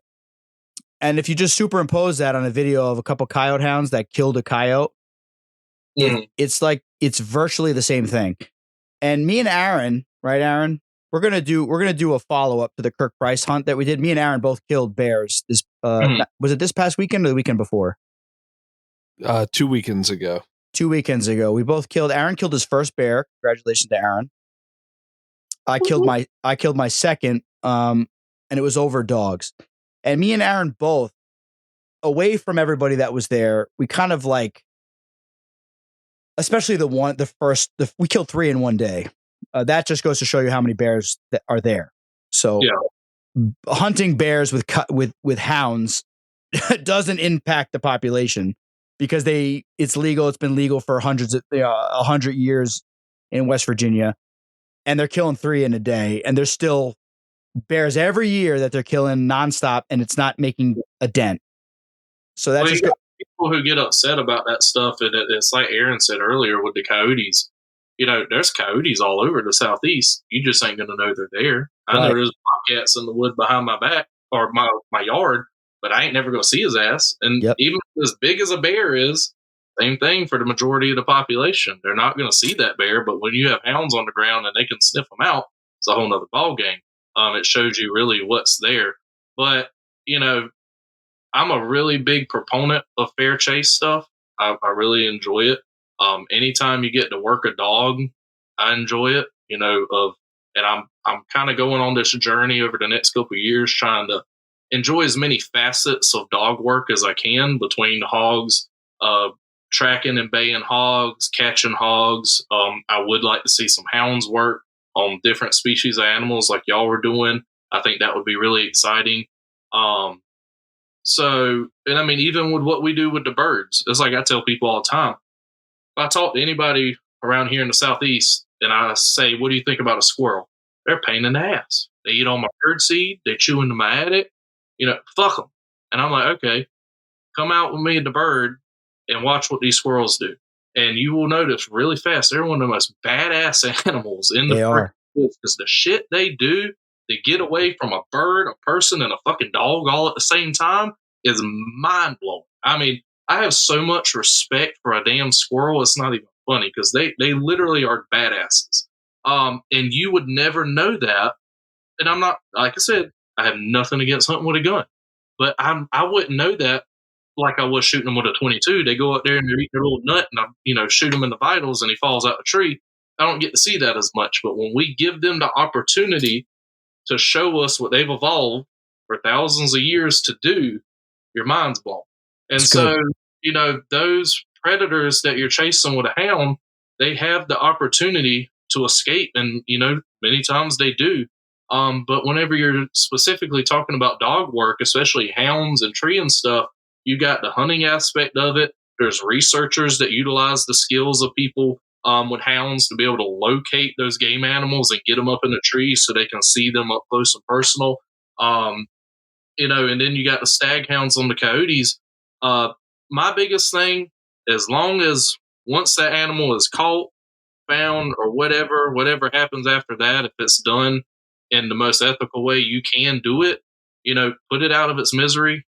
I didn't see that particular video, but as long as We don't have to, sit there and watch something get ripped to shreds. Just like a squirrel, I'm gonna go in there and dispatch it. I don't want to see it flailing as the bird rips his eyeballs out and gets into the brain. We as human beings have the ability to end the suffering faster. Because that's like, people. There's people that shit on me hunting with the birds, just like everybody else. And I always tell them, I'm like, if I cut that red tail go, it's going to do the same shit in the wild, but it's going to be 10 times worse because that squirrel's going to be still alive when it's fucking coming out. Yeah. It's not going to be better. It's going to be 10 times worse. Yeah. But me as a human being, I have the ability, once it's captured, I can go in there and do my best to at least dispatch it. So, I mean, as long as you're being realistic and being fair to whatever you're chasing, go for it. You know what I mean? Yeah. Listen, I'm in the same ballpark as you. There's a whole conversation to be had, especially with goshawks and imprint goshawks in particular. Their experience in dispatching their own quarry themselves, increasing their confidence and mental growth. When you got 4 stag hounds on a coyote and you're driving across a field, God knows how far away, 9.5 times out of 10, by the time you get there, the coyote is dead. So that's a misconception. The second misconception is when, and this is, I'll just use you as an example, and I'm not putting you on the spot, but when your dog is in an attic fighting with a raccoon or a possum, I don't know how, and that's just one dog. It's going to be kind of tricky to get in there with a firearm, get your dog off it, and then put a hole in it, and then take the car. You know what I mean? So it's kind of like the dogs have it under control. Like this is what dogs do. This is what canines do. They kill other canines. We know that as a fact. Wolves kill coyotes. Coyotes kill foxes. We know that happens. And it's just, it's triggering for falconers to see that when people that are not in the know or have seen falconry up close and personal, it's triggering for those people as well to see a rabbit grabbed by the face with a talon going in his eye and it's squealing. And we're like, yeah, right? Yeah! That was me and Aaron's line the whole weekend because me and Aaron both looked at each other as that bear was getting shot. And we walked away from the people and we kind of were like, I'm like, dude, I had no problem killing a bear. I killed bears before. I have no problem killing a bear. They're in my trash every night. If it was legal, I'd put a bullet in its head the second that it flipped my trash can over. And I would utilize the meat, utilize the hide, all that. But to see the bear in the tree and an arrow and a bullet go through it, and then to see the way it falls, and then and me and Aaron kind of both look, and I'm like, I can't help but feel bad for it. And I made the point, not to put myself on the spot, but I made the point and I said, there's a very big population of people that when they see a rabbit get grabbed by a red tail by the face, they feel the exact same way that we feel seeing that bear get shot in that tree. And it's just because we're not used to seeing it. All the little kids in their overalls and all the grandpaps and all the guys there cheering because this young kid took his first bear. We're cheering and excited. And me and Aaron were both looking at each other like, this is different than what we're used to seeing. And we both kind of came to the conclusion that it's just because we're not used to seeing that. It doesn't mean it's wrong. It doesn't mean it's unethical. It's just we're not used to seeing it. And I just think, and I'm just preaching to the choir with falconers that we kind of have a reputation of being the fly fishermen of the hunting community, where we kind of think like, okay, we put a hook in a fish's mouth and make it struggle for its life, take a picture with it, but we wear gloves and we don't take it out of the water, but we release it and a certain percentage of them wash downstream and die. We catch a rabbit with our birds, but we dispatched it quickly. Meanwhile, it had holes in its face from a bird and a dog pulling it out of a hole. And it's like, we have kind of like a misconstrued view of ourselves that we're kind of like holier than thou. And I'm just kind of like, I'm not talking about you, Tyler. I'm just saying in general, as falconers, kind of have this view of ourselves. So like, and this gentleman that I was talking to last night was the only phrase that I could come to in my mind was this gentleman is drunk on his own lies. He's drunk on his own image of what he does. I dispatch all my quarry. I said, you're flying 100% long wing. You're flying tiercel. You're flying sage grouse, and you're flying ducks. You are 75 years old. There is no scenario that you are getting to that bird in any timely fashion to do any dispatching that is making a difference. You may walk up and dispatch. That grouse, that duck was struggling for its life, fighting with that bird until your old ass got there. Yeah. You're not any better than the coyote hound hunter that's releasing his dogs, catching a coyote, killing it by the time the truck can even get there, and utilizing the pelt and rewarding the dogs for what they did. I'm just trying to open up people's minds, and people are so resistant to this thought process, and it just drives me nuts. So, yeah, you know what I mean? It's a frame of mind that and I'm the same way. Oh no, I don't like when I was trying to pick up girls, bro, when I was single, dude, and I was in college, bro. Yeah, I just fly with a bird. I don't shoot stuff. My bird catches it. You know what I mean? Like it's a lie. You know, our bird, we're flushing game with dogs, so our bird can put holes in it with their feet, so then we can walk up and dispatch it and then put it in our bag. It's not any different than a coyote hound hunter releasing a couple dogs on a coyote, grabbing it, which is a natural thing, and the coyotes would do the same thing to a smaller prey animal. I'm not an advocate for killing all the coyotes, but I'm just saying. Well, I think so. With some of it, we've got to kind of compare apples to apples, I would say. Okay. The coyote thing, you got to be realistic. Not saying you, I'm saying like he would have to be realistic. Right. If you got there, just like with us and a squirrel and a red tail, and it was still alive, kill it. But, because even though it's had to go through pain from point A until you got there, that doesn't necessarily mean we need to go from when we got there even further. We might have an obligation to end it if we have the capability to, because we don't want them to go, it's just unnecessary, right? But like you said, realistically, it's going to be dead or just about there by the time you get there, and that's the way it is. Yeah. Just like with him, with a red tail, most of the time it drops it right in front of me. I'm gonna kill it right there. Yeah, you can get in there and dispatch. Yeah, and it takes it 100 yards away. If you can't say, like you said, that that's any different than the Cody situation. I'm 100% on board with that. That's the same deal. It's gonna suffer. It just had a falcon hit it in the back of the damn head at 150 mile an hour, right? And it's getting its fucking skin and feathers ripped out. Yeah. The whole time until you get there. That's 100% not feeling good, right? Yeah, that's it's the same scenario, just two different animals. Yeah, so that is a fake high horse that somebody puts themselves on. I think so too. I really do, and I'm just saying that falconers seem to think that they're separated, because I view myself as a hunter, and I grew up deer hunting, so it's different for me.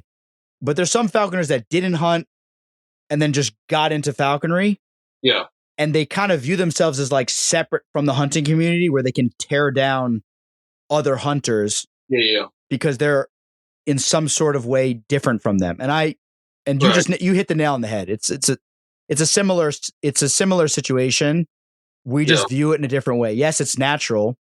Yeah. But we're also involved, so we have an obligation to dispatch. And I 100% agree with you that we have an obligation. Myself, like with the dogs, like with my dogs, I try to put myself in a situation where I can go through with what I say, but it's not always the case. Not necessarily with the attic work. Just to kind of talk about how that works in my area. Very rarely do the dogs ever catch anything in an attic, just for the simple fact that the way our soffits work, there's a gap just big enough for a coon to get through, but the dogs can't. So when I use dogs in attics, most of the time it's during kit season. So when a raccoon gets her nest in there with all her babies, I'll put the dogs up there and they'll bay the raccoon in the soffit, just tap, tap, tap, tap, tap, right in her face. And I'll put a camera on the entry point, and that female raccoon, once we get gone, is like, shit, there's fucking dogs up here, trying to eat me and my kids. Yeah. She'll kits out to another den. And once I have video evidence of them all leaving, I patch the entry point. So it's kind of that simple with that part. Awesome. Because like I said, if they do get in a tussle with one, which occasionally it may happen, but we try to minimize it as much as possible, because then you got risk of falling through drywall. You have to Yeah. get to the critter. There's a lot that can go wrong with that aspect. So you got to kind of pick and choose what jobs you choose. The dogs are a tool in that aspect. You got to pick the right tool for the job type deal. But then, you got the other realistic field aspect of what if that happens when Ruckus goes in a hole in a blowover and there's a raccoon. There ain't but so much you can do in that situation. Is what it is. So, right. you got to take every situation on its own accord, and many of them you just have to go, oh, well, it is what it is. Yeah. What it is a big life motto. I'm not saying that that was very well said. And the only thing that I'll add to that, just because I know Tyler Sladen, is I would say that if you had a Yog in that attic, it would be a lot smaller. They can get into a lot tighter spots, and they're gritty as hell. So it would be a little bit of a different scenario. But it's just we have a duty to dispatch, but unloading a 22 into a coyote that has 4 hounds on it, I think that's just at that point you're trying to make yourself feel better. Mm-hmm. It's just my opinion, but each scenario is different. And Ginger will rip a rabbit out of a hole. That's been chewed on. Threat. Say again? And you'll get a death threat. Yeah, and I'll make a police report because a guy's got my address and is threatening my children's lives. So yeah, but it's just and I'll make a split second decision. Is this rabbit done for? Like, it's over with, or am I going to get in there and dispatch it? And usually by the time Ginger has her teeth on it for more than a period of time, it's over. It's done. And she's not a very big dog, but it's just an interesting discussion. It's a brain teaser that I'm trying to use this platform to try to get people to start using their goddamn brains. Yeah. No, and that goes into people's ability to critically think for themselves. That is an art that has long gone. Yeah. People do not have the ability to take situations and logically take them for what they are. Just like with the coyote situation, I think that's a failure to critically think. I think that's a failure to step back and self-reflect on what you got going on. It was just, that's an unnecessary stance. But yeah, people have royally lost the ability to critically think, and I run into that on a daily basis with many facets of what I do between the center, hunting, snakes for the love of God, and helps. But it is what it is. And the dog thing, I thought that was funny because I've had situations where squirrels will be loose in people's houses, and I'll put the dog in there, and squirrel jump by the dog, and they just reach over and snatch it, and I get the dog to release, and they're like, "Is it okay?" And I'm like putting it in my pocket. I promise, that bitch is dead.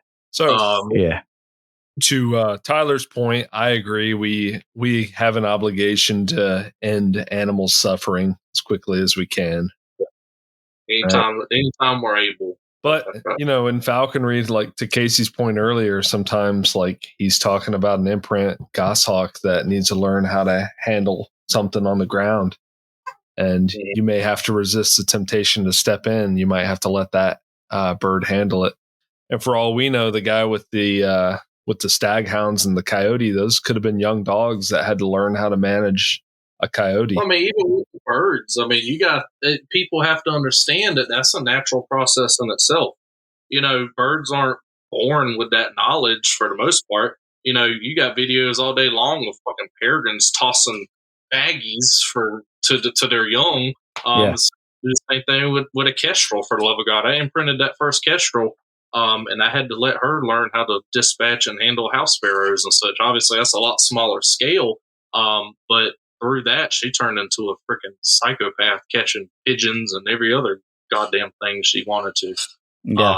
But like I said, in reality, that's a natural process. The birds bring back half dead or even alive stuff all the time to the nest for them to rip apart and get their confidence up. Otherwise, they're going to struggle. That's a good point. It's like us as falconers, we want to use the argument that we're stepping into nature and we're stepping into this. We get to view this ecosystem, but we're disconnected, but we're also part of it. And then it's like, yeah, but nature is brutal, and the bird needs to learn to kill, and we have to let the bird learn to kill. So you can't use the argument that we're stepping into nature and then not admit that nature is brutal. Yeah, no, nature sucks for 90% of the time. Nature is a bitch. Exactly. But it's funny because I mean we've had rehabbers try to get on the high horse as they throw live mice in there to the box. They have these birds in, and I'm like, what the fuck are you talking about? Like you're exact thing, but just like with the other gentleman, they're on this horse that doesn't exist. You know, they're over there hallucinating. But they're doing the same freaking thing. Throwing live mice and live rats in there in an enclosure to fit test a bird is no different. It's still getting ripped apart, and you just sentenced it to its death. So if this guy's out there hunting sage grouse, he's probably got English pointers, right? Something like that. He's got two of them, and then he's got dogs from England. That's $6,000. He probably has a hybrid falcon. That's $2,500 minimum. My point is how natural is this getting? He drove exactly, and he drove this hybrid falcon and these dogs, from another continent to go after a native bird. And then his falcon smashes a sage grouse, and he gets over there 7 minutes later while the sage grouse is fighting for its life. And he dispatches it, and he feels good about it. Correct. Not any different from a kid in overalls smoking a bear out of a tree. Yeah, it's not different at all. And he's a pretty well-known falconer, Mark Williams. I'll shout him out just because he pissed me the fuck off last night. All right. Great horned owls. Shout out to Mark Williams. Tyler, we would Great horned owls, bro. Aaron, why don't you lead the charge on that? Because so I'm gonna start off the conversation. You're gonna sit there and keep your fucking mouth shut because you don't know nothing about it. 100%, I am, and the longer I do falconry, the longer I know that the more I realize that I don't know everything, and I have a lot to learn. Yeah, a lot of people benefit from understanding. I've learned that real fast over my career. Dude, and I think switching species. So like everybody goes through this arc, right? You're an apprentice, you want to learn, you just want to be there, you're excited to learn, you're excited to have your bird, and then you start catching a couple head, then you get your general, and then you think you literally think you know everything. And then and you can't wait to get rid of your red tail and get something else. Yeah. And then that goes through an arc, and then you switch species, or you start to become more introspective as you age and your testosterone lowers. And then you start to think like, damn, man, like there is so much to learn about falconry. And like, yeah, you can fly a red tail and catch game, but is it fit?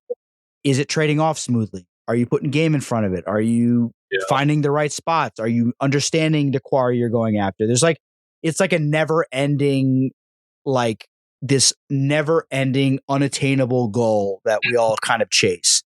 Yeah. And I love that aspect of falconry. But you, Tyler, are the first person, the only person besides Aaron, what's his name? I keep forgetting. Friend of the show, Adam Noggle. Adam Noggle. Adam Noggle's got some footage, and another gentleman, I can't remember his name, but he's got not VR. He has thermal. He's got thermal video of his owl killing stuff. You're the first person, Tyler, and I'll just shout you out. You're the first person that I've ever seen that posted actual great horned owl footage catching wild game in the woods. That's not the only reason why you're on the show, but that's a decent part. That's probably about 45% of the reason why you're on the show. Because understandable. Because that was a sick catch, and I said, "Damn, man, this great horned owls can actually get it done," and this guy's doing it, and he actually caught it on film. Yeah. So, but I'm gonna let Aaron lead the charge because Aaron's flown to great horned. I have only fantasized about it. So tell us about that. So I flew a gray horned owl and I caught 7 rabbits with it and a few miscellaneous things. And I probably put 7,000 rabbits in front of this bird. So it was, I would say that I was successful because a lot of people can't even get a great horned owl to fly to the glove. Yeah. Yeah. So I would call my experience a success, but it was enough for me. And I do think I'll try it again one day. But I decided after that season that my efforts would be better spent elsewhere. So tell me about your experience. So, the first one I got was purely by accident. I did not actively seek out this great horn to fly. It fell in my lap, which I think happens to a lot of people, and that's how they end up with pet owls. You know what I mean? But this bird came in, and it was going to be a rehab case. Some kids had found it in the woods, sitting on the ground. Its eyes were, they were squinting, still just opening. So right at the age you would want to pull one anyway. But its wing was severely infected.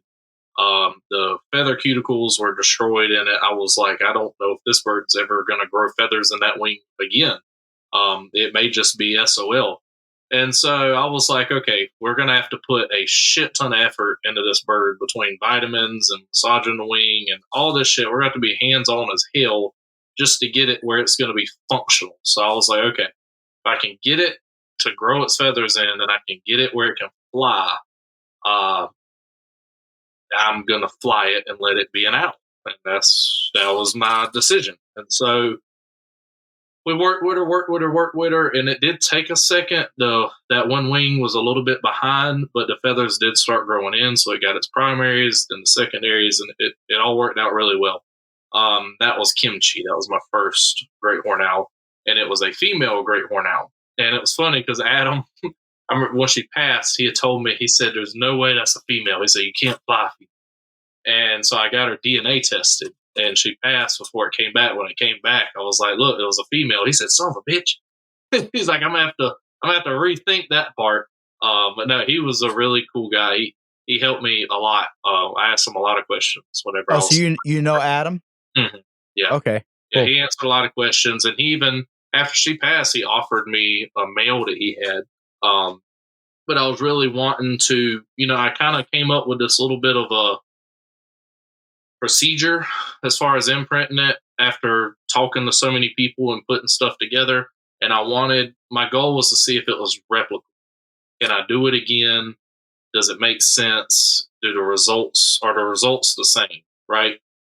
Can this be a realistic way for people to start game hawking a great horned owl? And so that's what I'm trying to do with the one I have now. But with the first one, I started her confidence building, just like we were talking about with most imprints when she was a little bit younger. But I start routines with them really young. I mean, even before they have any sort of feathers. They look like sentient dryer lint walking around the house. But I wait till they get to what I call the Muppet stage, where they start to look like an owl, but they're still fluffy. And it may take them 10 minutes to do it, but I'll put a tidbit down on the floor and whistle, and eventually it's going to walk over and get it. And I'm just building these small little cues throughout its development, so it has a little bit more of a base to work with, because it can be a little bit more difficult once they're older. So we start real small and work our way up, start on confidence building, and then their fitness. So I build a lure pool to try to get that bird chasing and catching game, and kind of follow through with the confidence building. And that first one, I got videos of her on that lure pool, and it was crazy. I mean, she'd be head bobbing on the freaking glove, waiting for something to pop out the grass. And I mean, it had me so excited for season to get here. I was like, this shit's gonna work. You know what I mean? Like I was getting pumped for that. And when season got here, I remember her first squirrel, nothing spectacular, nothing I would write home about. There was a big hill on the property I hunt, and there were squirrels foraging at the bottom. And we got up there real quiet. That's what I was going to give her a shot with. And she just took off the glove and, in owl fashion, quietly glided over the ground, came up behind the squirrel and just bam, right in the back of the head. And it was game over. I got there, the squirrel's dead because her freaking feet were as big as my hand. And just annihilated it. And so I was like, okay. I posted on Facebook. Everybody freaked out for a little bit. And I'm like, that was neat, but that's not what I'm looking for. I think that was boring. I think same way, everybody's like, why aren't you hunting at night? Hunting at night is cool. I have nothing against it. It's just not what I want. You know what I mean? If I can't get this bird in the woods chasing game and catching game like I would do similar with a red tail, I just don't have interest in doing it. And I may go out at night and catch a few bunnies here and there just to have some meat in the freezer and let the owl do something. But that's just not the goal I'm doing right now. With everything I have going on during the daytime, I don't want to go out at nighttime. I want to be in bed, getting ready to fly my red tail at 5:30 in the morning. You know what I mean? Yeah. So that's what we did. And it got to the point, and I started posting videos. She followed like a dream. It was no different than a red tail. This bird would be in the top of the trees over my head with the aggravating ass contact call they do, that just every 15 freaking seconds. But she was following. And as long as the squirrel was below her, we had chases. And she would come down like a bowling ball and just boom, boom, boom, trying her best. I think I posted some videos of a squirrel on a tree trunk switching sides with her making passes at it. It was great. I mean, that bird was on fire. And yeah, I'm still to this day upset she passed away because she caught 17 squirrels when she passed away. And I was like, we were on fire, and I really wanted to go chase jacks with her. So she passed. Found out she was 100% a female. How did she pass? So we're not exactly sure. I'm not gonna lie to you. When that bird died, I was ready just to throw my glove away and give up because it was an imprint. I had been so involved with that bird. I was like, fuck this, fuck birds, fuck falconry. I'm done with this shit. And we never got a definitive answer. I buried her, and I was contemplating just stopping the whole damn thing. Right? I think she got something from another bird because it went from we killed a squirrel, and 24 hours later she was dead in my arms. Oh my God. It was fast as hell. And so the problem with flying a great horned owl in the middle of the day is they get mobbed by everything. So any species of bird that's in the woods is going to come in mobbing the shit out of them. I had sharp shins, Cooper's hawks, red tails, other owls. She come in contact with so many other birds. I don't know what the hell could have happened. But I never got a definite answer on it. So kind of sucks on that front. But it was fast and it sucked because I have this rehab center. So I basically have my own hospital, IV fluids, the whole 9 yards. And we literally went out there to feed her. I was like, she ain't acting right. Got her. She collapsed on the glove. We rushed and didn't even make it to the center. It was over. Damn. That's so interesting. My gray horned owl passed away mysteriously too. Really? Yeah. It sucks. Did you imprint that one? Yeah, I did. Yeah. See that it's tough because they are fun. I threw a rat in through the feeding chute. It was during the summer, and then the next day, when I went out to feed him, I peeked in the window and saw the rat was still sitting there, and thought, "Oh God, something's wrong." And sure enough, he was laying there dead. Yeah, that really. It's tough because outside of hunting, I think they're really fun birds husbandry wise. They're just funny, they sit there and they do the head bob with you the whole time, and they'll walk around. The fucking thing plays with the dogs. For God's sake, they're just fun birds in general. But having one that was actively hunting was shit. There wasn't no way around it. It's not as fun as a red tail. I'm not gonna lie to anybody. If a squirrel got above that bird's head, you moved on to the next squirrel because it did not exist anymore. That squirrel was gone. 100%. Why do you think that is? I'm already fighting against the grain. Hunting in the middle of the day with an owl.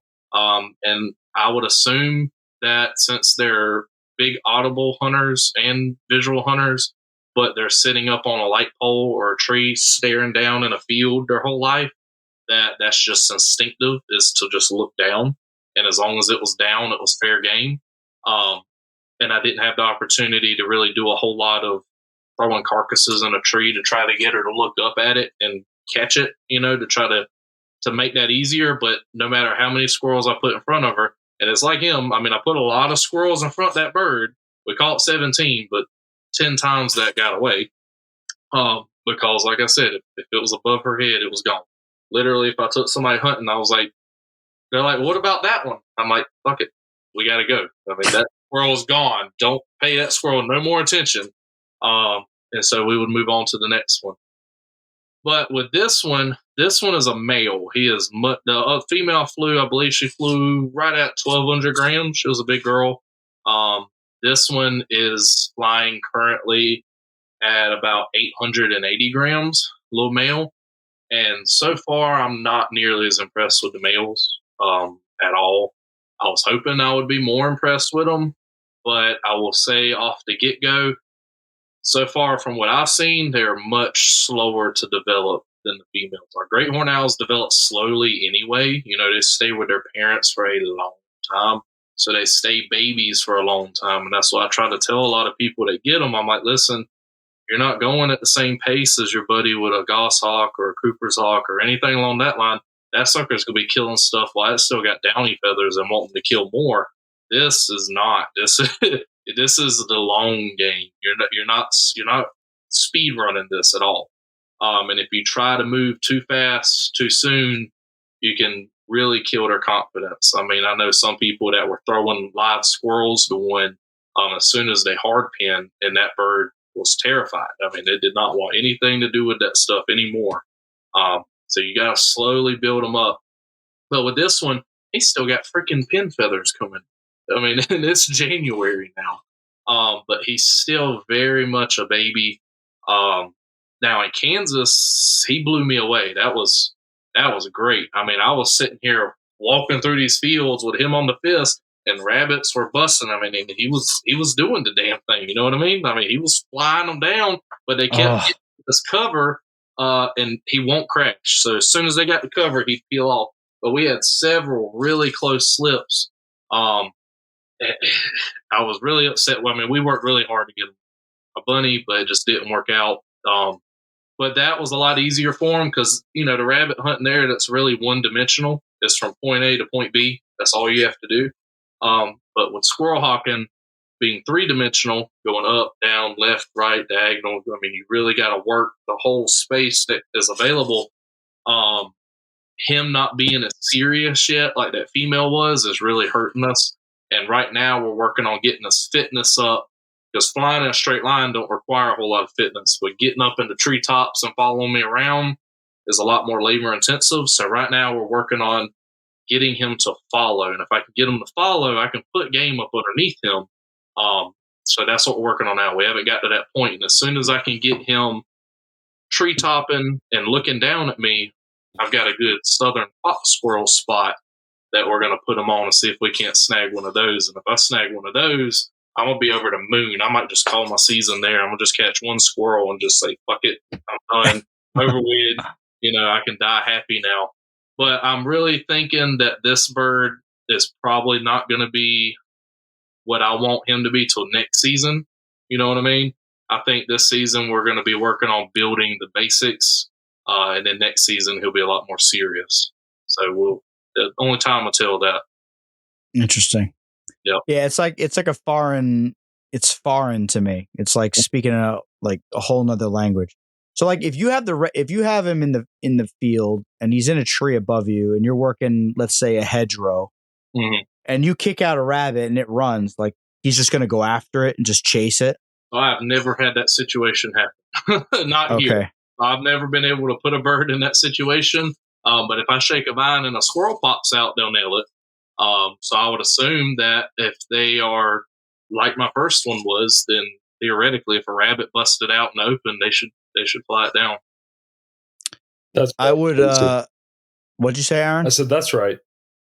Yeah, I would honestly pay money to be able to see that, like to be part of that, because that's something that I think most falconers like think about and fantasize about is like, I'm going to get a great horned owl and I'm going to go out at night and catch stuff. Well, and it's like, after flying one successfully, There's a lot of people with them that I found out. I have a lot of private messages from a lot of people that have secret owls. A lot of them are like, "How do I get mine hunting?" I'm like, "When'd you get it?" "I got it 3 years ago." I'm like, "You're fucked. Like, you're not hunting it at this point." Um, so there's a lot of people with them, and from what I've seen from all the private messages, is out of all everybody that messages me, maybe 10% put the effort required into them, and out of that, maybe another 10% I think are going to be able to successfully fly it, because they're putting in the legwork. They've found fields that are going to be suitable for that bird. They've got enough game for that bird to get that bird started, and they're taking the bird seriously, and they're not treating it like a pet. I think that's a really big problem with great horned owls is they're babied to death because of the way they act. They're like, okay, this thing's super sweet. I'm gonna treat it like a damn sentient teddy bear, and for the best. So what? Like, I've raised quite a few imprints, more than I should have probably. But like, what do you do? Like, what are you doing that's different than like raising a goshawk? Like, are you doing drags in the yard and letting them fly down from a fence post and grab it? You know, are you bringing it outside and letting it jump out of its nest bowl onto like a rabbit carcass or a squirrel carcass with tidbits on it? Like, what are you doing that would be any like? Can you talk us through that, like the imprinting process and then like the getting it started process, or is that like proprietary? It's not proprietary. I'm going to try to write something up so that people have You should. a literature to look at, because there's just nothing out there right now, and it's I don't want to keep it a secret by any means. And I think that if there's something down there for people to reference, that it would keep more great horned owls out of the meat. I want to see more great horned owls out hunting than sitting in a mute fat as shit. You know what I mean? Yeah. So if I can help that process along, then by God, then I would like to do that. You and Adam Nagel should write a book, and then like the cover of the book would be like you two, like standing back to back, with two owls, like looking very seriously at the camera, and it would be like the imprint great horned owl. Why can't I be in that book, Casey? You could be in the book too, but I thought he was going to say it was like our testosterone test results. No. I think if you could fly an owl and catch game, I think you got at least 700 tests. There you go. Aaron's pushing like 350. Damn. Sorry, Aaron. Casey's obsessed with test. I don't know. Whatever. Anyway. It's his thing. Goshawks It's just, and test. Dude, I play like heavy metal, and I make my bird like listen to it when I go to the field. I think it increases her like it increases her test. It increases her like her test to estrogen ratio, which makes her more aggressive. There you go. That's why you're so successful. But I tell you, I lost train of thought on that one. Imprint, entering different daily activities that you would do to get a bird ready for hunting. So confidence is really big in them since they stay so babyish for so long. So when the bird is just starting to branch, like it's hopping around the mews, I'm tossing mice in there just so it can catch the mouse and kill the mouse. And it's not anything spectacular. They grab it and they're kind of slow to process it. So the freaking mouse's eyes pop out of its head because they're just so strong off the get-go. But they just grab it and then they're like, oh, that looks good. And then just swallow it. And so I just keep doing that. And then they start getting excited about it. They're like, oh shit, he's coming in here with something. And you start to see a little bit of a change. And then I slowly just move the size up over like a month. And so then we get the rats. And that bird just goes down and just hammers the rat, right? And once they start getting more flighted, we'll work outside on the creance line to do the same thing. We're just going to put stuff out for that bird to grab. I want it to grab it. I want it to kill it. I want it to feel like it's capable of doing that. And so we're just working the baggie size up and making it really easy for the bird. And then once I get past like a jumbo rat, I'm going to switch over to lure pull. And normally that takes until about the bird is fully feathered in the body, but their head stays downy for a long time. Like, I mean, I think my bird just lost all of his downy head feathers a month ago. So, I mean, it takes a long time. So that can kind of trip some people up. They're like, oh shit, I don't need to work with this bird yet because it's not hard pinned. But just, don't worry about it. I was killing squirrels. When I killed my first squirrel, my bird still had downy on its head. Yeah. I mean, it looked like cotton top. That is what it is. So all of my bird's kills. Huh? All of my bird's kills, he was downy in every single one of them. Yeah. So that, we talk about taking it slow, but that's kind of like a trap where you think you're going a little bit too fast because you haven't waited for it to fully feather, but keep going. As long as the body is feathered, you are good to go. The primaries and all are in. You're good to go. Tail, all that important stuff. Up here from the neck up, I'm not worried about that. But then we start working on the lure pull. I'll put them on a fence post and just slowly kind of inch it by with like a big garnished squirrel lure, and let that bird hit it, eat it, get some confidence off. But let me back up a little bit. When I'm doing the rats and stuff, once I get to the rat level, I'm actually not letting the bird eat it, right? Okay. I actually transfer off. So I'm teaching that bird to transfer while it's still in the branching stage. Now, what are you transferring with? Squirrel nuggets? Squirrel nuggets. Just a little piece of meat. All right. It could be a squirrel leg, whatever. I'll use something a little bit bigger. And I think that's why we transfer so easy. I've got a video on Hardcore Hawkers. Let me transfer in my last one off of a squirrel. It was no different in a red tail. Because you'll hear from a lot of people that have flown owls. They're like, once it catches something, you might as well just put it in the giant hood with it and call it a day because it's game over. But that bird, she would transfer in an instant. It was not difficult whatsoever. And so the one I've got now, same process. When it caught the rat, killed the rat, throw a squirrel leg to the side, it goes and grabs it. And we just keep that routine going from the time that they're super young. And I have not had any issue with any owl as far as transferring off a game.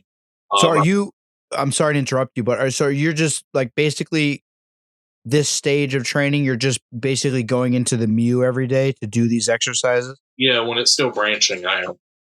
Okay, Yep. so you're not like gathering it up out of the mew, going out in the yard and like cutting a jumbo rat loose in the grass. No, I don't do that until the bird's flying. Okay, Yep. so what? And from one side of the mew to the other, not branching. Because I got the mew I was keeping mine in is about 20 foot. So whenever it can make that 20-foot flight, we'll start working on the creance line. So you're saying that they're slow to progress, which makes sense, but it doesn't sound that far off from like a goshawk. I mean, maybe obviously a little slower, but it's hard to explain. If I gave you a great horned owl, you'd know instantly what I'm talking about. Okay. Mentally, they're a lot slower than something like even like a freaking kestrel. For God's sake, it's a lot. It's a lot slower. So they're confident. They have a fragile ego, I would say.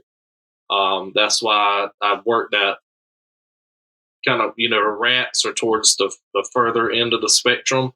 If I threw it a jumbo rat during that brancher stage I was talking about, like earlier on, then it's going to start killing it. The confidence. I mean, so we start working on that creance line. Once it's flighted, we'll let it catch some rats, transfer. Then we work on that lure pull and getting that bird excited about the lure. That's why I put the meat on there. I got that from Nicole, just so he associates that lure as something that's rewarding. It's just enough meat where he can kind of knock it back, swallow it, nothing too crazy, just enough for it to see. And that only lasts normally a couple pulls, and then I can take the meat off and let it just go after the hide, the squirrel lure itself. And I start transferring. And we just kept doing that until that bird was able to catch that lure, 200 feet away, 100 to 200 feet away. I need that bird to have enough fitness to get over there.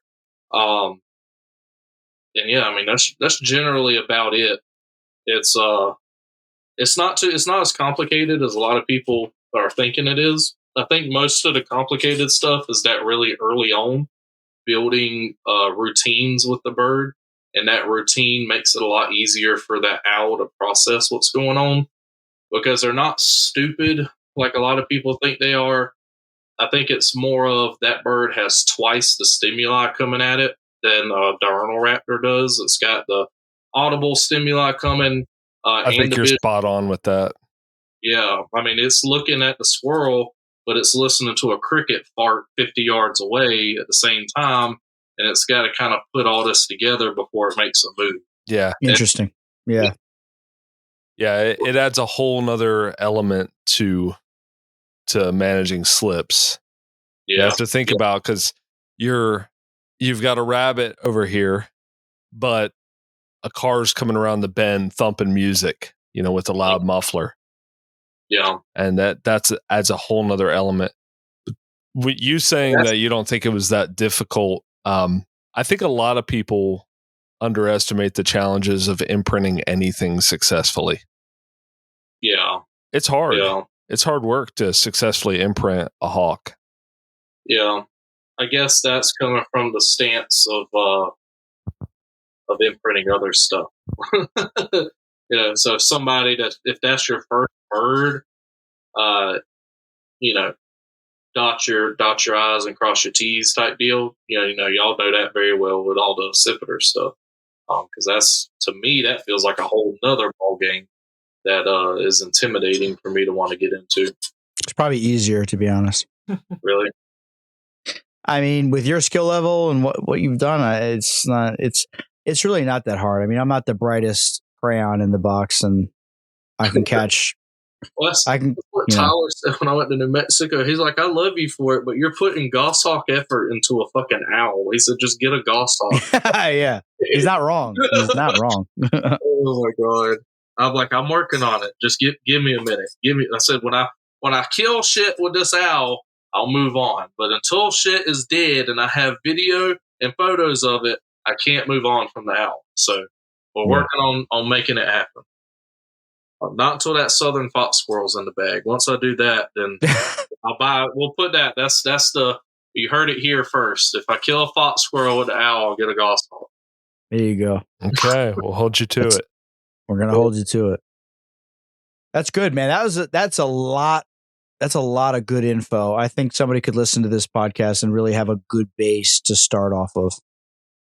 And like I said, really great. It's something I need to go back at my records and really kind of go through the nitty gritty, which is why I'm hoping to get it written down, because then it'll be a little bit more easy to digest and follow along, because I'll have dates and timestamps, and we did this at this stage and this at that stage, and that's going to be so much easier for somebody to just flip through and compare to what they have going on then.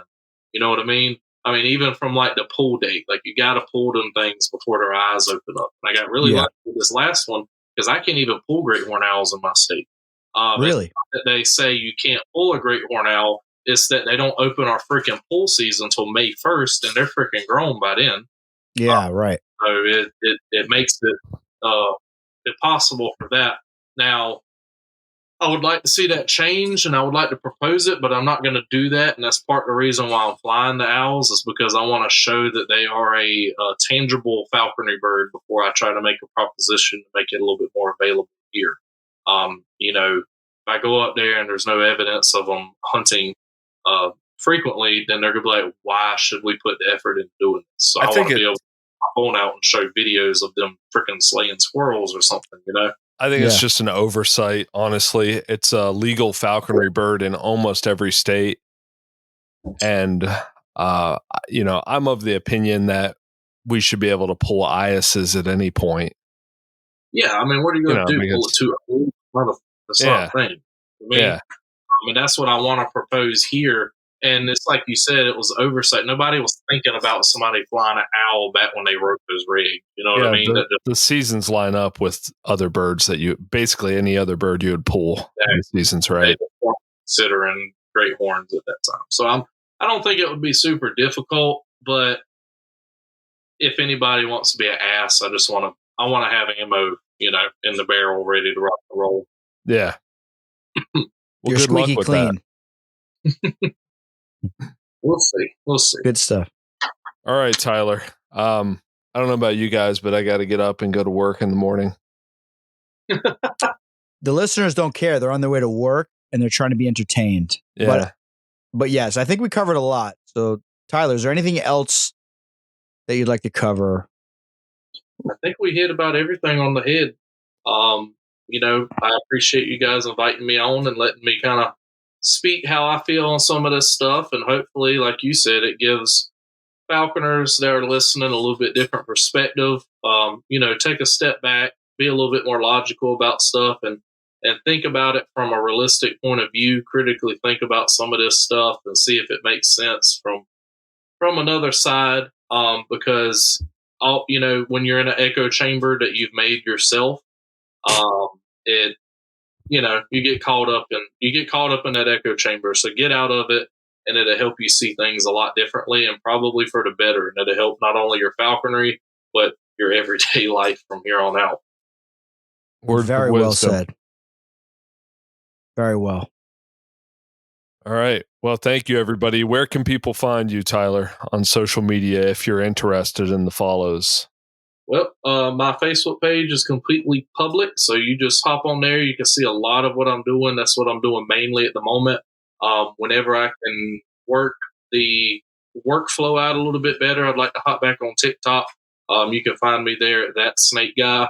Really, That Snake Guy is my handle for most social media, from YouTube, TikTok, Instagram, and then Facebook is just my regular old name, Tyler Wright.